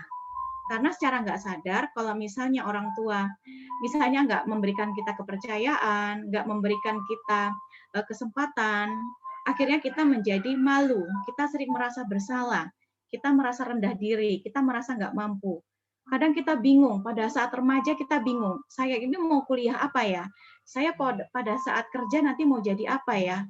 Karena dia nggak paham, dia nggak kenal dengan dirinya sendiri. Tapi ketika misalnya dia sudah dipenuhi kebutuhannya dengan baik oleh orang tua, maka dia akan tumbuh menjadi orang yang mudah percaya, terus kemudian dia bisa melakukan hal dengan sendiri, dia menjadi mandiri, dia mampu berinisiatif mengambil peran, kemudian dia bisa menjadi seseorang yang berharga dengan potensi yang dia miliki, dan akhirnya dia kenal dengan dirinya sendiri. Pada saat dia remaja, pada saat dia dewasa awal, dia jadi tahu, saya mau jadi apa, visi misi hidup yang Allah kasih buat saya itu apa. Pada saat dia menjadi orang dewasa, dia nggak punya inner child yang terluka gitu ya. Kalaupun punya, dia akan lebih mudah untuk bisa meregulasi kembali, mengatur kembali, karena dia punya fondasi yang bagus gitu ya pada saat masih kecil. Tapi kalau misalnya kita punya inner child yang terluka, kita cek, kita punya inner child terluka di usia berapa. Sehingga emosi-emosi ini yang biasanya akan dominan muncul. Apakah rasa nggak percaya sama orang lain, terus kemudian apakah kita sering merasa bersalah, sering merasa takut, sering nggak pede, sering bingung dengan diri kita sendiri, dengan perasaan kita sendiri, seperti itu. Nanti bisa dicek. Terus kemudian kalau misalnya kita sudah tahu nih, kalau kita punya inner child yang terluka, apa yang bisa saya lakukan gitu ya. Yang bisa kita lakukan adalah ayah bunda terima dulu sebenarnya perasaan atau emosi yang mungkin dulu kita simpan, kita tekan kuat-kuat supaya itu nggak muncul. Kita terima, kita sayangi diri kita bahwa boleh kok kamu marah, boleh kok kamu merasa kecewa dengan sikap orang tua, nggak apa-apa gitu ya. Karena mungkin memang ada hak kita yang mungkin pernah diambil oleh orang tua gitu. Kadang orang tua itu sudah mengupayakan yang terbaik buat kita. Tapi karena orang tua kita juga diasuh oleh orang tua yang mungkin juga punya inner child yang terluka, akibatnya dia pada saat mengasuh orang tua kita, si nenek kakek ini, akan salah gitu ya, atau nggak tepat, atau nggak memenuhi kebutuhan yang dibutuhkan oleh orang tua kita ketika masih kecil. Akibatnya dia atau orang tua kita punya inner child yang terluka. Tapi kalau misalnya kita melihat bahwa orang tua kita adalah orang tua yang nggak sempurna, dia punya cinta yang luar biasa kepada kita. Ketika dia nggak sempurna, ketika dia juga dirawat oleh orang tua yang punya inner child yang terluka, akibatnya ini akan mempengaruhi bagaimana cara dia mengasuh kita. Kita akan jadi lebih paham, kita akan lebih memaafkan dia, gitu ya, memaafkan orang tua kita, bahwa kita pun juga sama, kita punya inner child yang terluka, kita nggak sempurna, sehingga kita juga mungkin secara nggak sadar menyakiti hati anak kita. Secara nggak sadar kita juga sering mengabaikan perasaan mereka, gitu ya. Dan kita sebenarnya sebagai orang tua juga inginnya dimaafkan oleh anak. Inginnya kita bisa berkoneksi dengan baik sama anak, gitu ya. Jadi ketika kita memaafkan orang tua, sebenarnya kita sudah menyembuhkan diri kita di masa kecil. Ketika kita menerima gelapnya, sisi buruk dan kelemahan diri kita di masa kecil, itu akan lebih mudah untuk kita memahami, menerima sisi gelap dari pasangan dan anak-anak kita. Karena kita itu memang hidup di dunia ini dengan Allah kasih kekurangan dan kelebihan gitu. Kita nggak bisa hidup dengan kelebihan aja gitu, tapi kita punya kekurangan. Dan ketika kita mudah menerima kelebihan dan kekurangan kita juga akan lebih mudah memahami kelebihan dan kekurangan anak gitu. Pada saat anak melakukan kesalahan, kita sadar bahwa dia sedang proses untuk belajar. Dengan saya mendampingi, dengan saya memberikan kesempatan, dengan saya memberikan bagaimana caranya, menunjukkan bagaimana yang baik seperti apa, yang tepat seperti apa, bagaimana kita mengenalkan kepada anak gitu ya, dunia ini seperti ini, cinta seperti ini, lingkungan biasanya mengharapkan perilaku kita seperti ini. Anak akan jadi paham, anak akan tahu bahwa di setiap tempat itu selalu ada aturan, di setiap tempat selalu ada orang yang mengharapkan perilaku apa yang muncul dalam diri kita. Tapi anak juga punya kesempatan untuk bisa menyampaikan perasaannya. Kita menerima apapun perasaan anak, apakah dia terluka, kecewa, sedih, kita terima. Karena ketika kita menerima perasaan anak, artinya dia akan belajar untuk mengenali perasaannya sendiri, mencintai dirinya, terus kemudian dia akan berusaha untuk menerima semua kekurangannya. Ini akan menjadi anak yang tumbuh sehat mental gitu ya. Seperti itu Bunda Hamidah. Mungkin itu yang bisa saya sampaikan Bunda. Nanti mungkin bisa dibaca sendiri Bunda Hamidah. Baik, terima kasih Teh Sinta. Materinya nanti alhamdulillah akan bisa dibagikan ya ke ayah bunda yang hadir pada hari ini. Nah, ada pertanyaan yang masuk, kita langsung bahas saja. Pertanyaan dari Ibu Melinda Selviana di Balikpapan. Saya pernah membaca sekilas tentang inner child dulu, dan karena sebelum memahami secara utuh, emosi saya menangkap bahwa bagaimana saya sekarang adalah akibat papa dan mama yang dulu selalu marah-marah dalam mengasuh saya, sehingga saya menjadi ibu yang pemarah. Bagaimana menuntaskan perasaan ini, Teh? Karena yang terjadi seperti malah menambah masalah, yaitu jadi menyalahkan orang tua. Terima kasih Bunda Melinda atas pertanyaannya. Tadi kita sudah belajar bahwa ketika orang tua marah, itu pasti ada emosi-emosi atau kebutuhan yang tersimpan gitu ya sebenarnya. Jadi pada saat Bunda Melinda gitu ya, ingat-ingat kalau misalnya pada saat dulu ketika dimarahi itu pada usia berapa gitu. Sehingga itu akan membentuk sisi Bunda Melinda yang saat ini mungkin jadi senang marah-marah atau mudah marah ketika mengasuh anak gitu ya. Ketika misalnya sudah paham misalnya oh pada saat itu saya dimarahi karena misalnya saya melakukan kesalahan gitu. Jadi Bunda bisa memahami karena pada saat kita masih kecil kadang kita nggak bisa memahami dengan tepat gitu ya apa yang terjadi, terus kita nggak bisa memproses secara utuh apa yang terjadi pada saat itu, terus bagaimana kita mempersepsi lingkungan, bagaimana kita mempersepsi kejadian tersebut, bagaimana kita mempersepsi orang tua kita. Pada saat kecil kita nggak punya kemampuan itu. Kemampuan itu baru bisa kita miliki ketika anak sudah usia misalnya usia SD gitu ya, atau usia remaja, di mana dia Allah berikan kemampuan untuk bisa membedakan mana yang baik, mana yang buruk gitu. Nanti Bunda bisa mengajak gitu ya, mengajak Bunda Selvi anak kecil gitu ya, pada saat mungkin teringat satu kejadian pada saat Bunda itu dimarahi gitu ya. Bunda rangkuh gitu ya, Bunda rangkul Melinda kecil gitu ya, Melinda kecil gitu. Kamu marah ya, kamu kesel ya dimarahin sama orang tua. Rasanya pasti nggak nyaman ya. Kita yang menyampaikan, kita yang membuat membingkai ulang peristiwa itu, sehingga si diri kita yang kecil ini akan berusaha untuk memahami apa sih yang terjadi pada saat itu. Kadang kita tuh karena nggak paham, akhirnya kita punya persepsi yang salah terhadap orang tua, terhadap kejadian sesuatu. Nah, itu akan mempengaruhi bagaimana kita mempersepsi apapun yang kita lihat sekarang.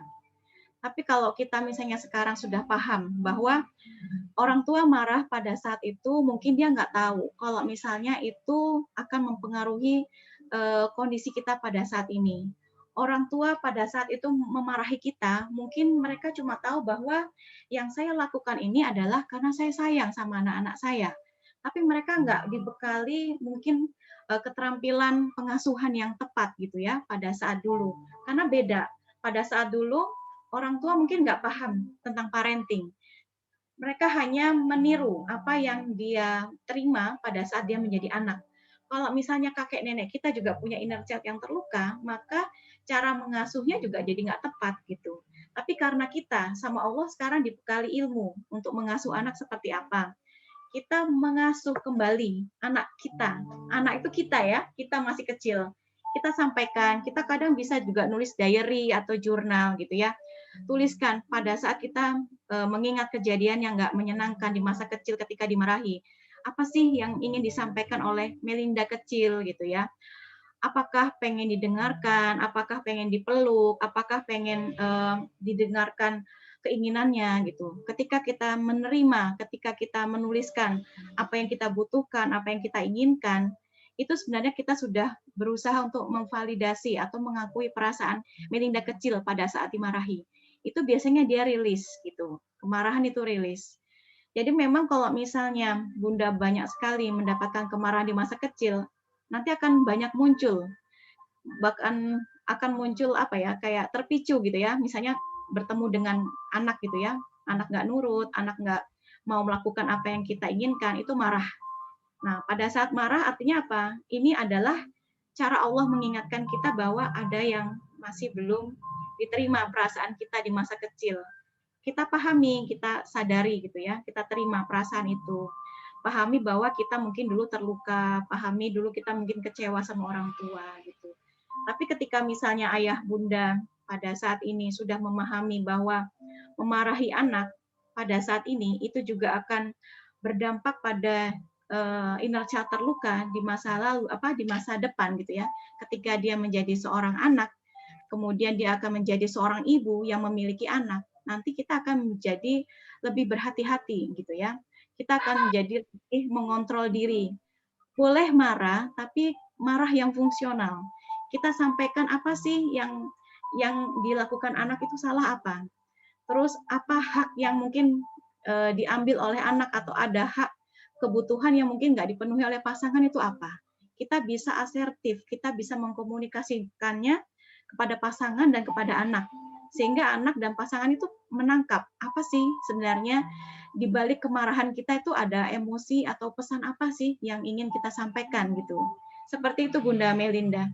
Jadi kenali dulu gitu penyebab kita marah seperti apa, di masa lalu itu seperti apa, supaya kita bisa mengurai pesan-pesan emosi apa yang muncul ketika kita marah seperti itu. Mungkin itu Bunda Melinda, semoga Ya, bisa dipahami. Terima kasih Teh Sinta. Ada sedia air minum Teh? Sudah hampir 1 jam ngobrol terus. Yang mendengarkan soalnya cukup terenyuh ya. Menggali lagi sebenarnya kita sebagai orang tua ada inner child tidak, di usia berapa. Nah ini ada pertanyaan selanjutnya dari Ibu Fitriani. Treatment apa yang bisa kita lakukan dalam mengatasi inner child yang negatif agar tidak muncul saat ini? Selalu sadar diri dengan saya, terkadang tidak sadar, mudah reaktif, merespon ketika anak berteriak. Nah, itu Teh, gimana Teh? Ya, jadi ketika misalnya kita punya inner child yang terluka, artinya kita kadang kita sebagai orang tua, kita berusaha untuk kayak, saya nggak mau ingat-ingat kejadian yang dulu gitu ya. Saya nggak mau jadi sedih lagi, saya nggak mau jadi terluka lagi. Padahal justru ketika misalnya kita punya inner child yang terluka, kita punya kejadian yang nggak menyenangkan di masa kecil, itu sebenarnya kita sebagai orang dewasa, kita harus cari, kita harus gali, kita harus menerima perasaan apa sih yang kita rasakan yang pada saat kecil itu belum bisa diterima oleh orang tua kita. Kadang kita tuh jadi apa ya, takut gitu loh Mbak Hamidah kalau misalnya mau ingat-ingat. Kadang kan kalau misalnya kita otomatis ketika kita mau menyembuhkan inner child yang terluka, otomatis kita diminta untuk kembali ke masa kecil. Perasaan apa sih yang muncul pada saat itu? Kejadiannya seperti apa? Apa yang kita harapkan pada saat itu? Nah, ketika misalnya kita menyediakan diri gitu ya, kita terbuka, kita berusaha untuk, ya Allah, saya ingin sembuh gitu dari inner child yang terluka. Mohon bimbing saya untuk bisa menyembuhkan inner child saya ketika masih kecil gitu.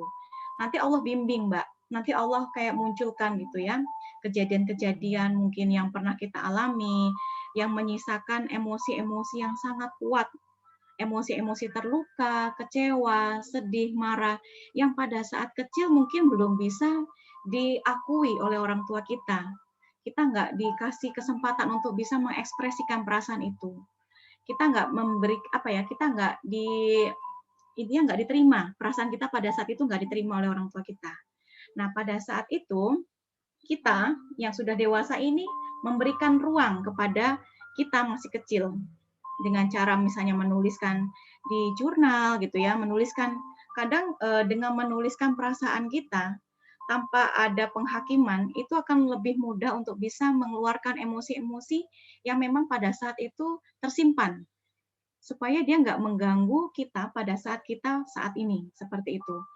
Terus kemudian pada saat itu kalau misalnya kita punya inner child yang terluka, kita memaafkan orang tua kita. Karena pada saat kita memaafkan orang tua kita, itu akan menumbuhkan rasa cinta kepada orang tua kita. Kita akan memaklumi, kita akan memberikan pemahaman bahwa orang tua mungkin melakukan hal tersebut karena dia nggak sadar atau dia nggak tahu bahwa itu melukai hati saya gitu ya. Jadi kadang orang tua melakukan hal itu juga mungkin karena dia diasuh oleh orang tua juga yang punya inner child yang terluka. Sehingga ketika misalnya kita lebih memahami kondisi orang tua, itu akan lebih mudah untuk kita bisa menyayangi orang tua, melepas semua emosi-emosi yang mungkin mengganjal di masa lalu bersama orang tua. Karena kalau misalnya inner child terluka ini nggak terselesaikan atau kita nggak terima luka-luka kita akan jadi muncul mental block gitu ya. Mental block tuh artinya kita punya kayak ada dinding antara kita dengan orang tua, antara kita dengan pasangan, antara kita dengan anak gitu. Kalau misalnya kebutuhan emosi kita belum terpenuhi pada saat kita masih kecil, terus kita nggak berusaha untuk menerima perasaan itu, kita akan terus menuntut pasangan atau anak kita untuk memenuhi kebutuhan itu. Kayak misalnya kita pada saat kecil kurang dihargai, kurang diakui. Pada saat kita mengasuh anak, pada saat kita berumah tangga, kita akan berusaha untuk minta pasangan untuk bisa mengakui saya. Saya meminta anak untuk bisa mengakui saya. Jadi seolah-olah kita terus yang ingin dipenuhi kebutuhannya. Padahal seharusnya kita tuh sudah matang gitu ya. Kita sudah dewasa, sudah matang. Kita yang banyak memberi cinta kepada anak-anak, mendampingi anak, mengajarkan anak gitu ya. Tapi karena kita butuh karena ada luka yang tadi di masa kecil belum tuntas, kita butuh pengakuan, butuh cinta, butuh penghargaan, butuh diakui yang belum kita dapatkan, sehingga kita selalu minta itu kepada orang-orang yang kita cintai. Dan tanpa sadar kadang kita menjadi melukai perasaan orang-orang yang kita cintai.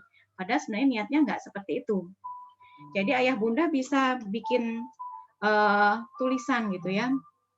Kalau misalnya mengingat satu kejadian yang nggak menyenangkan di masa kecil, itu seperti apa? Kalau misalnya memang takut untuk bisa membuka kembali luka lama, izinkan misalnya, oke, berarti belum siap, nanti saya coba lagi. Tapi jangan menghakimi diri sendiri bahwa saya ini nggak mampu, saya ini memang selalu gagal gitu. Jangan menghakimi diri kita. Kalau misalnya kita membuka luka lama itu butuh waktu, nggak apa-apa, diterima aja. Karena kita nggak mudah untuk bisa membuka kembali, kita mengingat-ingat lagi kembali kejadian yang penuh luka, kita mengingat memori-memori bersama orang tua yang mungkin sebenarnya nggak mau kita ingat-ingat lagi, tapi kita berusaha untuk harus diingat, harus dipahami bagaimana perasaannya gitu. Jadi ada banyak hal, Mbak Mida sebenarnya. Kalau teknik self healing sebenarnya ada banyak hal. Cuma yang bisa ayah bunda lakukan pada saat ini adalah yang pertama itu menuliskan perasaan apa yang muncul atau yang masih diingat ketika kita mengingat kejadian yang nggak menyenangkan. Kemudian yang kedua, kita berusaha untuk bisa membingkai ulang. Pada saat kecil mungkin kita nggak tahu, pada saat kecil kita nggak paham. Tapi ketika kita sudah dewasa, kita sudah punya kemampuan, punya ilmu, kita bingkai ulang. Oh, mungkin orang tua saya pada saat itu nggak tahu kalau itu menyakitkan saya. Mereka tuh sebenarnya cinta, tapi mereka nggak tahu cara mengungkapkan cinta kepada kita seperti apa. Mereka mungkin pada saat ini misalnya memaksa kita untuk bisa berprestasi gitu ya kepada kita. Mungkin pada saat itu yang di dalam pikiran orang tua adalah kamu akan sukses kalau kamu bisa sukses di akademik gitu. Jadi dia memaksa kita untuk sukses di akademik. Nah, seperti itu. Jadi secara nggak sadar kadang kita juga memaksa anak untuk bisa sukses di akademik, tapi nggak berusaha untuk memenuhi kebutuhan emosinya yang lain gitu ya. Jadi kadang ketika kita punya luka di masa kecil, biasanya kita juga akan melakukan hal yang sama, menuntut hal yang sama kepada anak-anak kita. Jadi kita bingkai ulang dulu. Kalau misalnya kita ingat kejadian di masa kecil, kita bingkai ulang dengan sesuatu yang mungkin membuat kita tuh merasa diterima, bahwa perasaan kita itu nggak salah. Yang dilakukan orang tua itu nggak salah gitu. Tapi mereka memang nggak punya ilmu untuk bisa memahami kita, nggak punya ilmu parenting, dia juga nggak tahu bagaimana caranya menyembuhkan dirinya sendiri, sehingga secara nggak sadar juga melukai hati kita. Seperti itu Mbak Mida. Baik, Teh Sinta, waktu kita sisa sedikit. Jadi saya mohon maaf Ayah Bunda, saya tutup dulu pertanyaannya, saya nonaktifkan kolom chatnya karena sudah ada 3 pertanyaan dan sepertinya jawabannya harus komprehensif. Baik, pertanyaan Waktunya kurang selanjutnya. panjang ya Mbak. Iya, mungkin nanti untuk next-nya ya. Iya, Tadi yang memicu kita untuk marah atau bereaksi itu adalah inner child. Tapi sebenarnya boleh nggak? Bukan boleh. Tapi apakah itu pertanyaan dari Mbak Reni ini? Apakah selalu emosi inner child yang muncul lebih besar daripada apa yang kita alami? Misal, seingat saya ortu saya tidak pernah membentak saya, hanya memarahi biasa saja. Tapi saya kok ke anak sampai benar-benar gitu membentaknya ya. Apa yang salah? Kemudian kalau saya memiliki masalah trust issue terhadap pasangan, sangat tidak mudah percaya sama pasangan. Bagaimana saya men-track apa yang terjadi dengan saya di masa lalu? Karena itu terjadi kan di usia bayi, tadi ada umur-umurnya ya Teh ya. Saya tidak ingat apa-apa di usia itu. Bagaimana bisa men-track-nya? Oke, jadi kalau misalnya kita lihat trust mistrust gitu ya, rasa kepercayaan itu muncul ketika pada usia 0 sampai 1 tahun atau 0 sampai 2 tahun. Pada saat kita dilahirkan, mungkin kita bisa nanya gitu ya sama orang tua kita. Pada saat kecil itu seperti apa? Saya punya ada kasus gitu ya. Jadi pada saat kecil si anak ini orang tuanya sama-sama bekerja. Dia diasuh oleh pengasuh. Kemudian diasuh juga oleh kakek neneknya. Nah, masalahnya muncul ketika pada usia 4 tahun, dia jadi nggak percaya sama orang lain. Dia jadi penakut. Dia jadi mudah dibully ketika dia masuk TK. Setelah digali adalah pada saat dia masih kecil, yaitu tadi gitu ya, dia masih kecil, terus kemudian diasuh oleh orang-orang yang berbeda. Dari ayah, bunda, kakek, nenek, pembantu gitu ya. Nah, artinya dia harus mengenali karakter-karakter ini.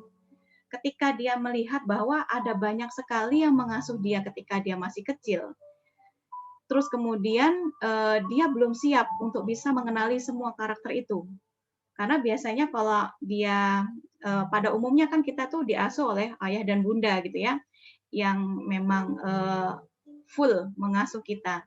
Tapi kalau misalnya kita bekerja, memang otomatis kadang orang tua membutuhkan kayak pengasuh, orang tua untuk bisa menemani anak. Nah, ketika anak ini belum bisa memahami bahwa ada orang-orang lain selain orang tua yang mengasuh dia, bahwa mereka itu adalah orang-orang yang menyayangi dia, maka anak akan menjadi orang yang susah untuk percaya kepada orang lain. dia merasa nggak aman, dia nggak merasa nyaman gitu. Karena dia berpindah-pindah pola asuh tadi loh Mbak Mida. Yang muncul akhirnya ketika pada saat dia usia 3 tahun, 4 tahun, nanti dilihat lagi apakah caregiver atau misalnya kayak pengasuh orang tua, terus kemudian kakek nenek ini memiliki pola asuh yang sama. Kadang kan biasanya pola asuhnya berbeda. Kalau misalnya kakek nenek itu pasti berbeda dengan orang tua, apalagi dengan pengasuh. Nah, ini yang membuat si anak itu nggak nyaman dan bingung, takut. Mana pola asuh yang harus saya ikuti? Mana yang anak itu membutuhkan satu pola asuh yang konstan, yang satu, yang konsisten. Tapi kalau dengan berubah-ubah seperti itu, dia jadi nggak tahu.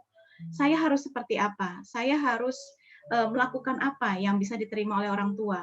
Jadi ada proses emosi, pengelolaan emosi yang belum bisa dia kelola gitu ya.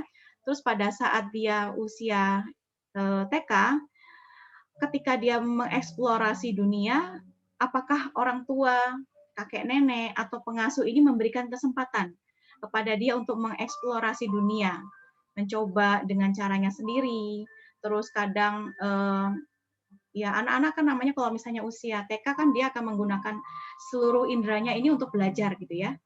Dia berguling-guling, dia menulis, dia memanjat, itu dia belajar. Nah, kalau misalnya pada saat diasuh orang tua atau kakek nenek dan pengasuh ini memberikan kesempatan buat dia untuk bisa eksplorasi, maka akan dia tumbuh rasa aman, rasa nyaman bahwa lingkungan, bahwa dunia itu adalah tempat yang aman buat saya. Tapi kalau misalnya kita banyak melarang, kita menakut-nakuti, sehingga muncul akhirnya ketakutan. Dunia atau lingkungan adalah tempat yang nggak aman buat saya. Saya nggak merasa nyaman. Nah, ini akan terus terbawa sampai usia dewasa. Kalau memang kita punya masalah di usia anak seperti itu, yang muncul adalah ketika dia sudah dewasa, ini akan terbawa. Karena ini masih belum diselesaikan ya. Pada saat dia mungkin menikah, dia mungkin melihat bahwa saya nggak percaya dengan suami saya takut dihianati, saya takut ditinggalkan, karena dia punya pengalaman yang tidak menyenangkan pada saat dia masih kecil. Misalnya orang tua yang terus berubah-berubah pola asuh, nah dia takut dengan perubahan. Nah ketika dia sudah punya anak, itu juga akan mempengaruhi juga gitu ya, ketika anak melakukan suatu kesalahan, nah, itu akan dilampiaskan kemarahan, kesepian, rasa nggak percaya itu kepada anak atau kepada pasangan. Jadi Bunda Reni dicek lagi nanti di usia berapa. Kalau memang nggak bisa digali, Bunda Reni berusaha untuk ini aja diterima. Kalau memang pada saat dulu mungkin ada pola asuh yang nggak tepat dari orang tua saya, pastinya itu karena mereka nggak paham. Pastinya mereka juga nggak tahu bagaimana cara melakukan yang tepat buat saya gitu. Kita maafkan orang tua. Karena kalau misalnya kita memaafkan orang tua, mungkin pola asuh yang nggak tepat itu bisa kita maklumi, kita bisa terima, kita bisa menerima kesalahan orang tua, kita juga bisa menerima perasaan kita yang salah atau perasaan kita yang mungkin pada saat itu nggak diterima oleh orang tua kita. Kita bisa menerima rasa marah, kecewa, terluka, benci, itu kita bisa menerima itu. Begitu Bunda Hamidah. Baik, Jadi terima memang kasih Teh Sinta. perlu dicek lagi gitu ya. Iya. Pertanyaan selanjutnya ini menarik karena terkait dengan anak ya, dampaknya sudah dirasakan langsung.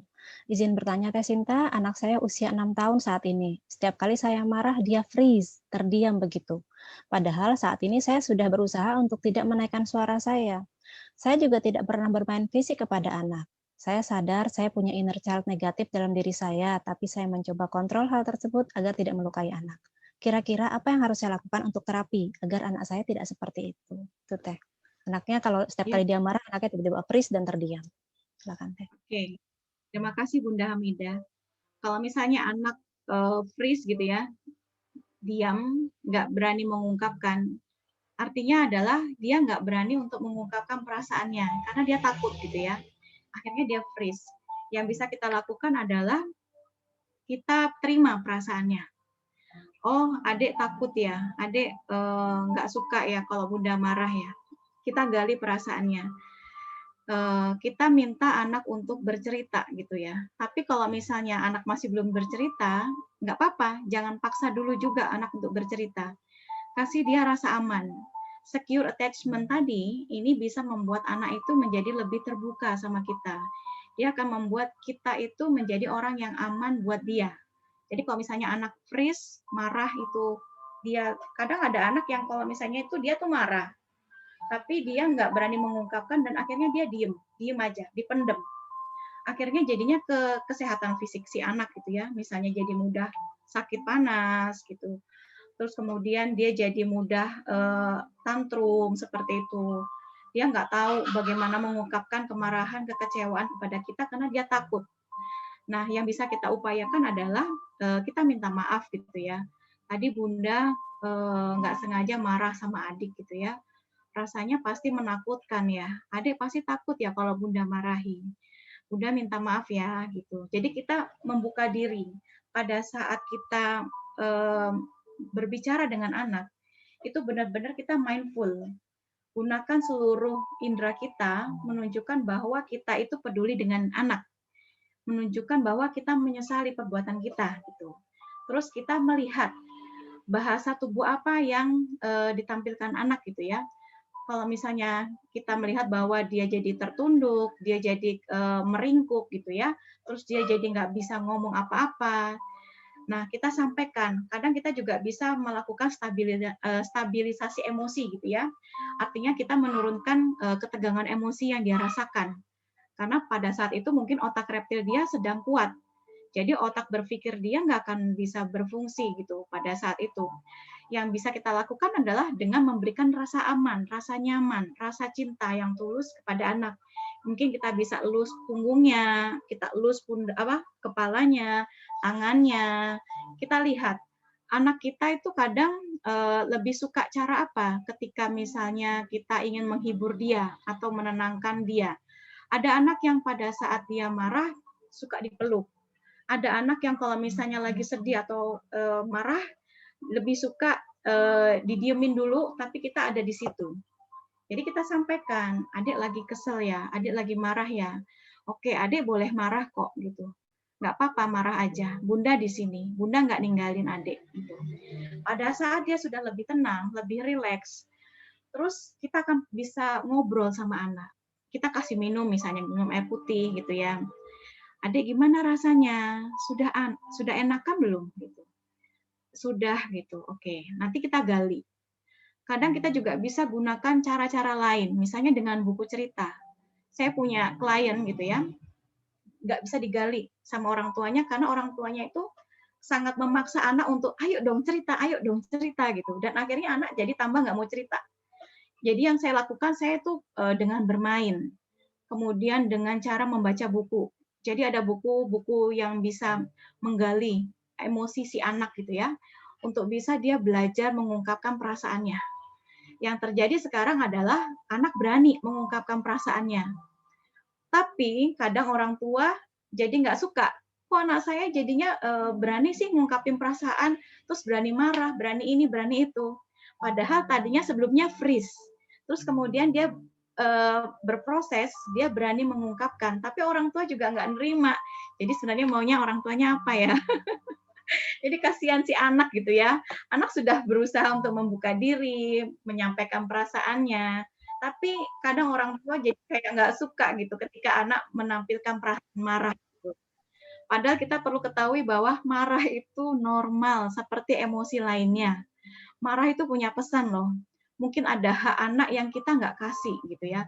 Mungkin kita kadang nggak mau mendengarkan perasaan atau pikiran atau pendapat anak. Kita berusaha memotong. Terus akhirnya anak mungkin jadi marah gitu ya. Tapi kita nggak suka kalau kita marah, melihat anak marah gitu ya. Akhirnya kita jadi marah balik gitu dengan kemarahan yang lebih besar gitu. Nah, kalau misalnya anak ini sudah mulai bisa menerima perasaan marahnya, nanti kita sampaikan bahwa kalau adik marah, adik boleh gambar-gambar di kertas. Kalau adik marah, adik boleh pukul-pukul bantal. Jadi kasih kepada si anak ini alternatif. Cara untuk bisa mengungkapkan marah yang sehat seperti apa. Kita menerima apapun itu, karena anak itu berproses. Anak itu baru belajar mengenal emosi. Jadi jangan langsung ketika anak marah langsung kita tahan. Ketika anak marah langsung kita marahi balik. Karena dia lagi berproses, dia lagi belajar gitu. Nanti dia akan jadi bisa mengelola emosi marah, ya karena tadi kita yang memberikan kesempatan dia untuk berproses.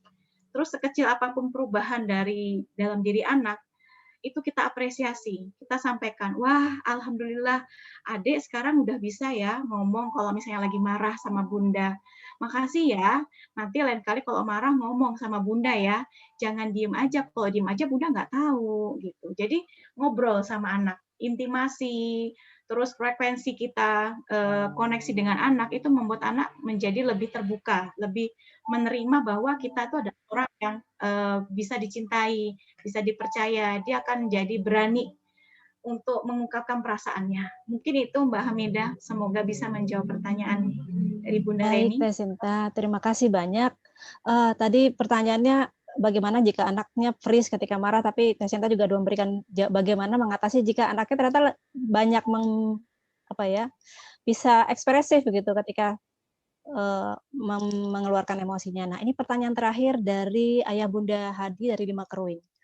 Kalau pengasuhan orang tua kita itu lebih memanjakan sehingga ke bawah ya, ke pola pengasuhan anak kita, memanjakan artinya memenuhi apa yang anak kita minta, karena dulu orang tua kita tidak tahan dengan rengekan, jadi setiap kali merengek diberikan. Nah, pola itu menurun pada saat kita mengasuh, sehingga kita diprotes orang-orang di sekeliling kita. Apakah memanjakan itu inner child juga? Karena ini dari orang tuanya dulu pernah memanjakan kita dan kita sekarang dengan anak jadi memanjakan juga. Nah, itu apakah masuk inner child, Teh? Silakan. Ya, betul sekali. Itu termasuk inner child gitu ya. Karena pada saat orang tua memanjakan kita, artinya kita menganggap bahwa cara itu adalah cara yang tepat buat saya mengasuh anak gitu ya. Kadang kalau misalnya kita nggak belajar parenting, artinya kita punya skema, kita punya pola yang terbentuk pada saat kita diasuh sebagai anak gitu ya, diasuh oleh orang tua sebagai anak. Ketika pada saat kecil kita terbiasa dimanjakan, maka ketika kita mendidik anak, kita akan melakukan hal yang sama dengan harapan bahwa saya waktu dimanjakan, saya merasa nyaman gitu ya, terpenuhi. Tapi sebenarnya saya jadi nggak berani untuk melakukan apa-apa sendiri. Sebenarnya itu kan. Nah, tapi kadang juga ada yang berkebalikan. Misalnya gini, ada anak yang pada saat kita masih kecil gitu ya, misalnya kita terbiasa untuk hidup keras pada saat itu. Orang tua harus bekerja keras dan kita dituntut untuk struggle. Kita diminta untuk bisa menerima apapun yang orang tua kasih, nggak boleh mengeluh dan lain sebagainya. Terus harus siap dengan hidup susah. Nah, pada saat dia sudah menjadi orang tua, dia nggak mau kalau misalnya anaknya itu mengalami hal-hal yang keras seperti dia. Dia berusaha untuk memberikan apapun yang dia yang bisa dia berikan kepada anak-anaknya. Karena dia nggak mau anaknya itu mengalami hal yang mengecewakan, hal yang membuat terluka di masa kecil seperti orang tuanya pada saat dulu dibesarkan gitu ya Mbak Hamidah. Nah, itu artinya bahwa ada inner child terluka yang mungkin belum tuntas pada saat itu. Kita memakai kacamata luka untuk bisa mengasuh anak-anak sekarang. Pada saat tadi kita sudah belajar tentang tahapan perkembangan psikososial gitu ya dari Erikson, kita lihat bahwa memberikan anak kesempatan untuk melakukan semuanya sendiri, mendampingi anak untuk bisa berdaya, itu adalah kebutuhan yang memang harus dipenuhi oleh anak. Artinya dia harus punya skill itu untuk dia bisa bertahan dan dia bisa tumbuh menjadi orang tua yang matang gitu pada saat dewasa. Nah, kalau kita misalnya memberikan dia sikap manja gitu ya, memanjakan anak, itu otomatis akan membentuk seorang anak yang mungkin yang pertama dia mungkin akan memanjakan anak juga pada saat dia punya anak. Atau yang kedua, dia akan berusaha untuk menjadi rapuh. Dia nggak berdaya. Karena otomatis ketika kita memanjakan, kita sebenarnya membuat anak itu tidak berdaya, lemah. Dia tidak akan bisa melakukan apapun kecuali dengan bantuan kita. Sedangkan kita nggak akan bisa selamanya mendampingi anak. Pada saat dia nanti dewasa, pada saat dia remaja, dia harus melakukannya semua sendiri. Dia harus belajar untuk bisa memimpin dirinya sendiri, menavigasi pikirannya, perasaannya, perilakunya gitu ya, dengan caranya sendiri. Dia harus berani bertanggung jawab dengan keputusan yang dia ambil. Dia harus menerima konsekuensi dari apa yang sudah dia putuskan. Anak harus belajar mengalami itu. Anak harus belajar memiliki kemampuan atau skill itu. Karena nanti dia bertumbuh terus gitu. Kalau misalnya kita terus memanjakan dia, anak jadi merasa saya nggak berdaya. Ketika dia tampil di lingkungan sosial, dia menjadi lemah, dia jadi nggak pede, karena dia nggak punya kemampuan atau skill untuk bisa melakukan itu sendiri. Ketika kita selalu memberikan kemudahan kepada anak, pada saat nanti dia dewasa, ketika mungkin dia punya sesuatu yang nggak bisa dia capai atau dia raih, dia punya hambatan, maka dia akan mudah kecewa, dia akan mudah untuk bisa putus asa. Karena dia nggak punya kemampuan untuk bisa menerima kekecewaan, menerima kegagalan, menerima bagaimana rasanya jatuh. Itu kita nggak kasih kesempatan dia untuk merasakan itu. Karena pada saat nanti kita hidup di dunia nyata, bukan sebagai seorang anak-anak lagi, dunia ini itu nggak selalu sesuai dengan pikiran kita.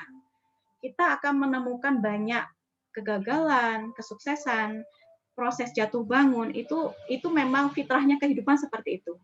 Artinya kita memampukan anak dengan menyiapkan mental dia untuk bisa melewati itu semua, karena dia nanti belajar bagaimana perasaannya, bagaimana cara dia membangkitkan diri ketika dia jatuh, bagaimana dia menerima dirinya ketika memang pada saat itu dia nggak bisa meraih apa yang dia inginkan, bagaimana kita tetap mencintai dan menerima dia pada saat dia pada kondisi yang terburuk sekalipun.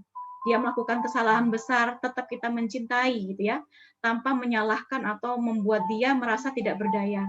Jadi proses itu, semua itu proses yang kita bangun, yang kita bentuk sejak kecil. Supaya dia tumbuh menjadi individu yang dewasa, yang matang. Seperti itu Mbak Hamidah.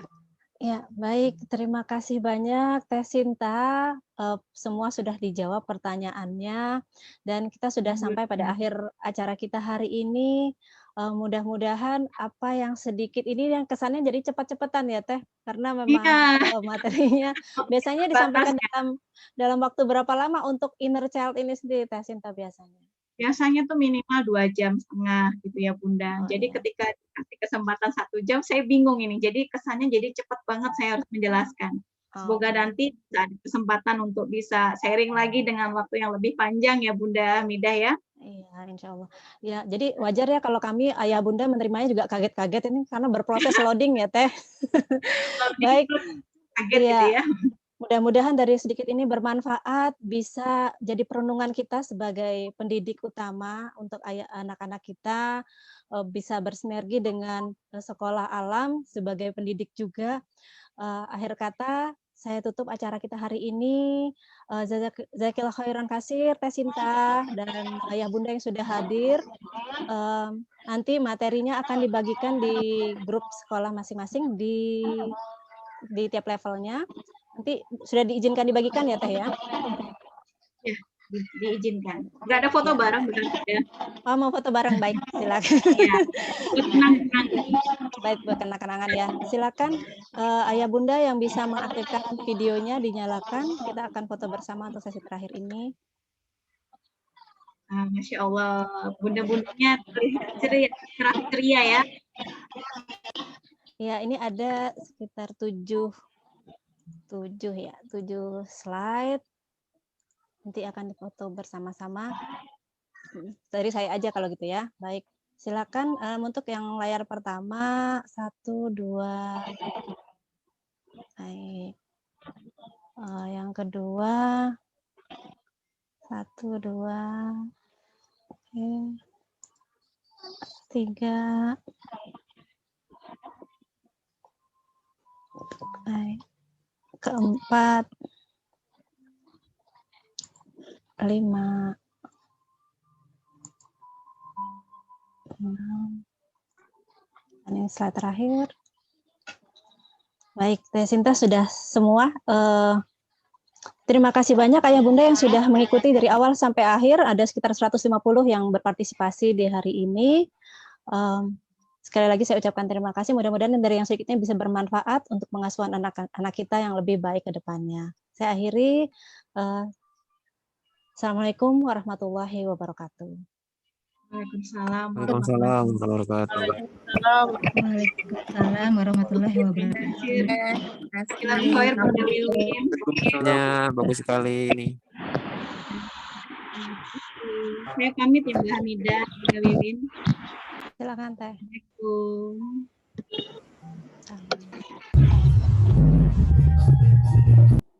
Terima kasih Bu Rini, Bu Sintarini, dan Bunda Hamidah.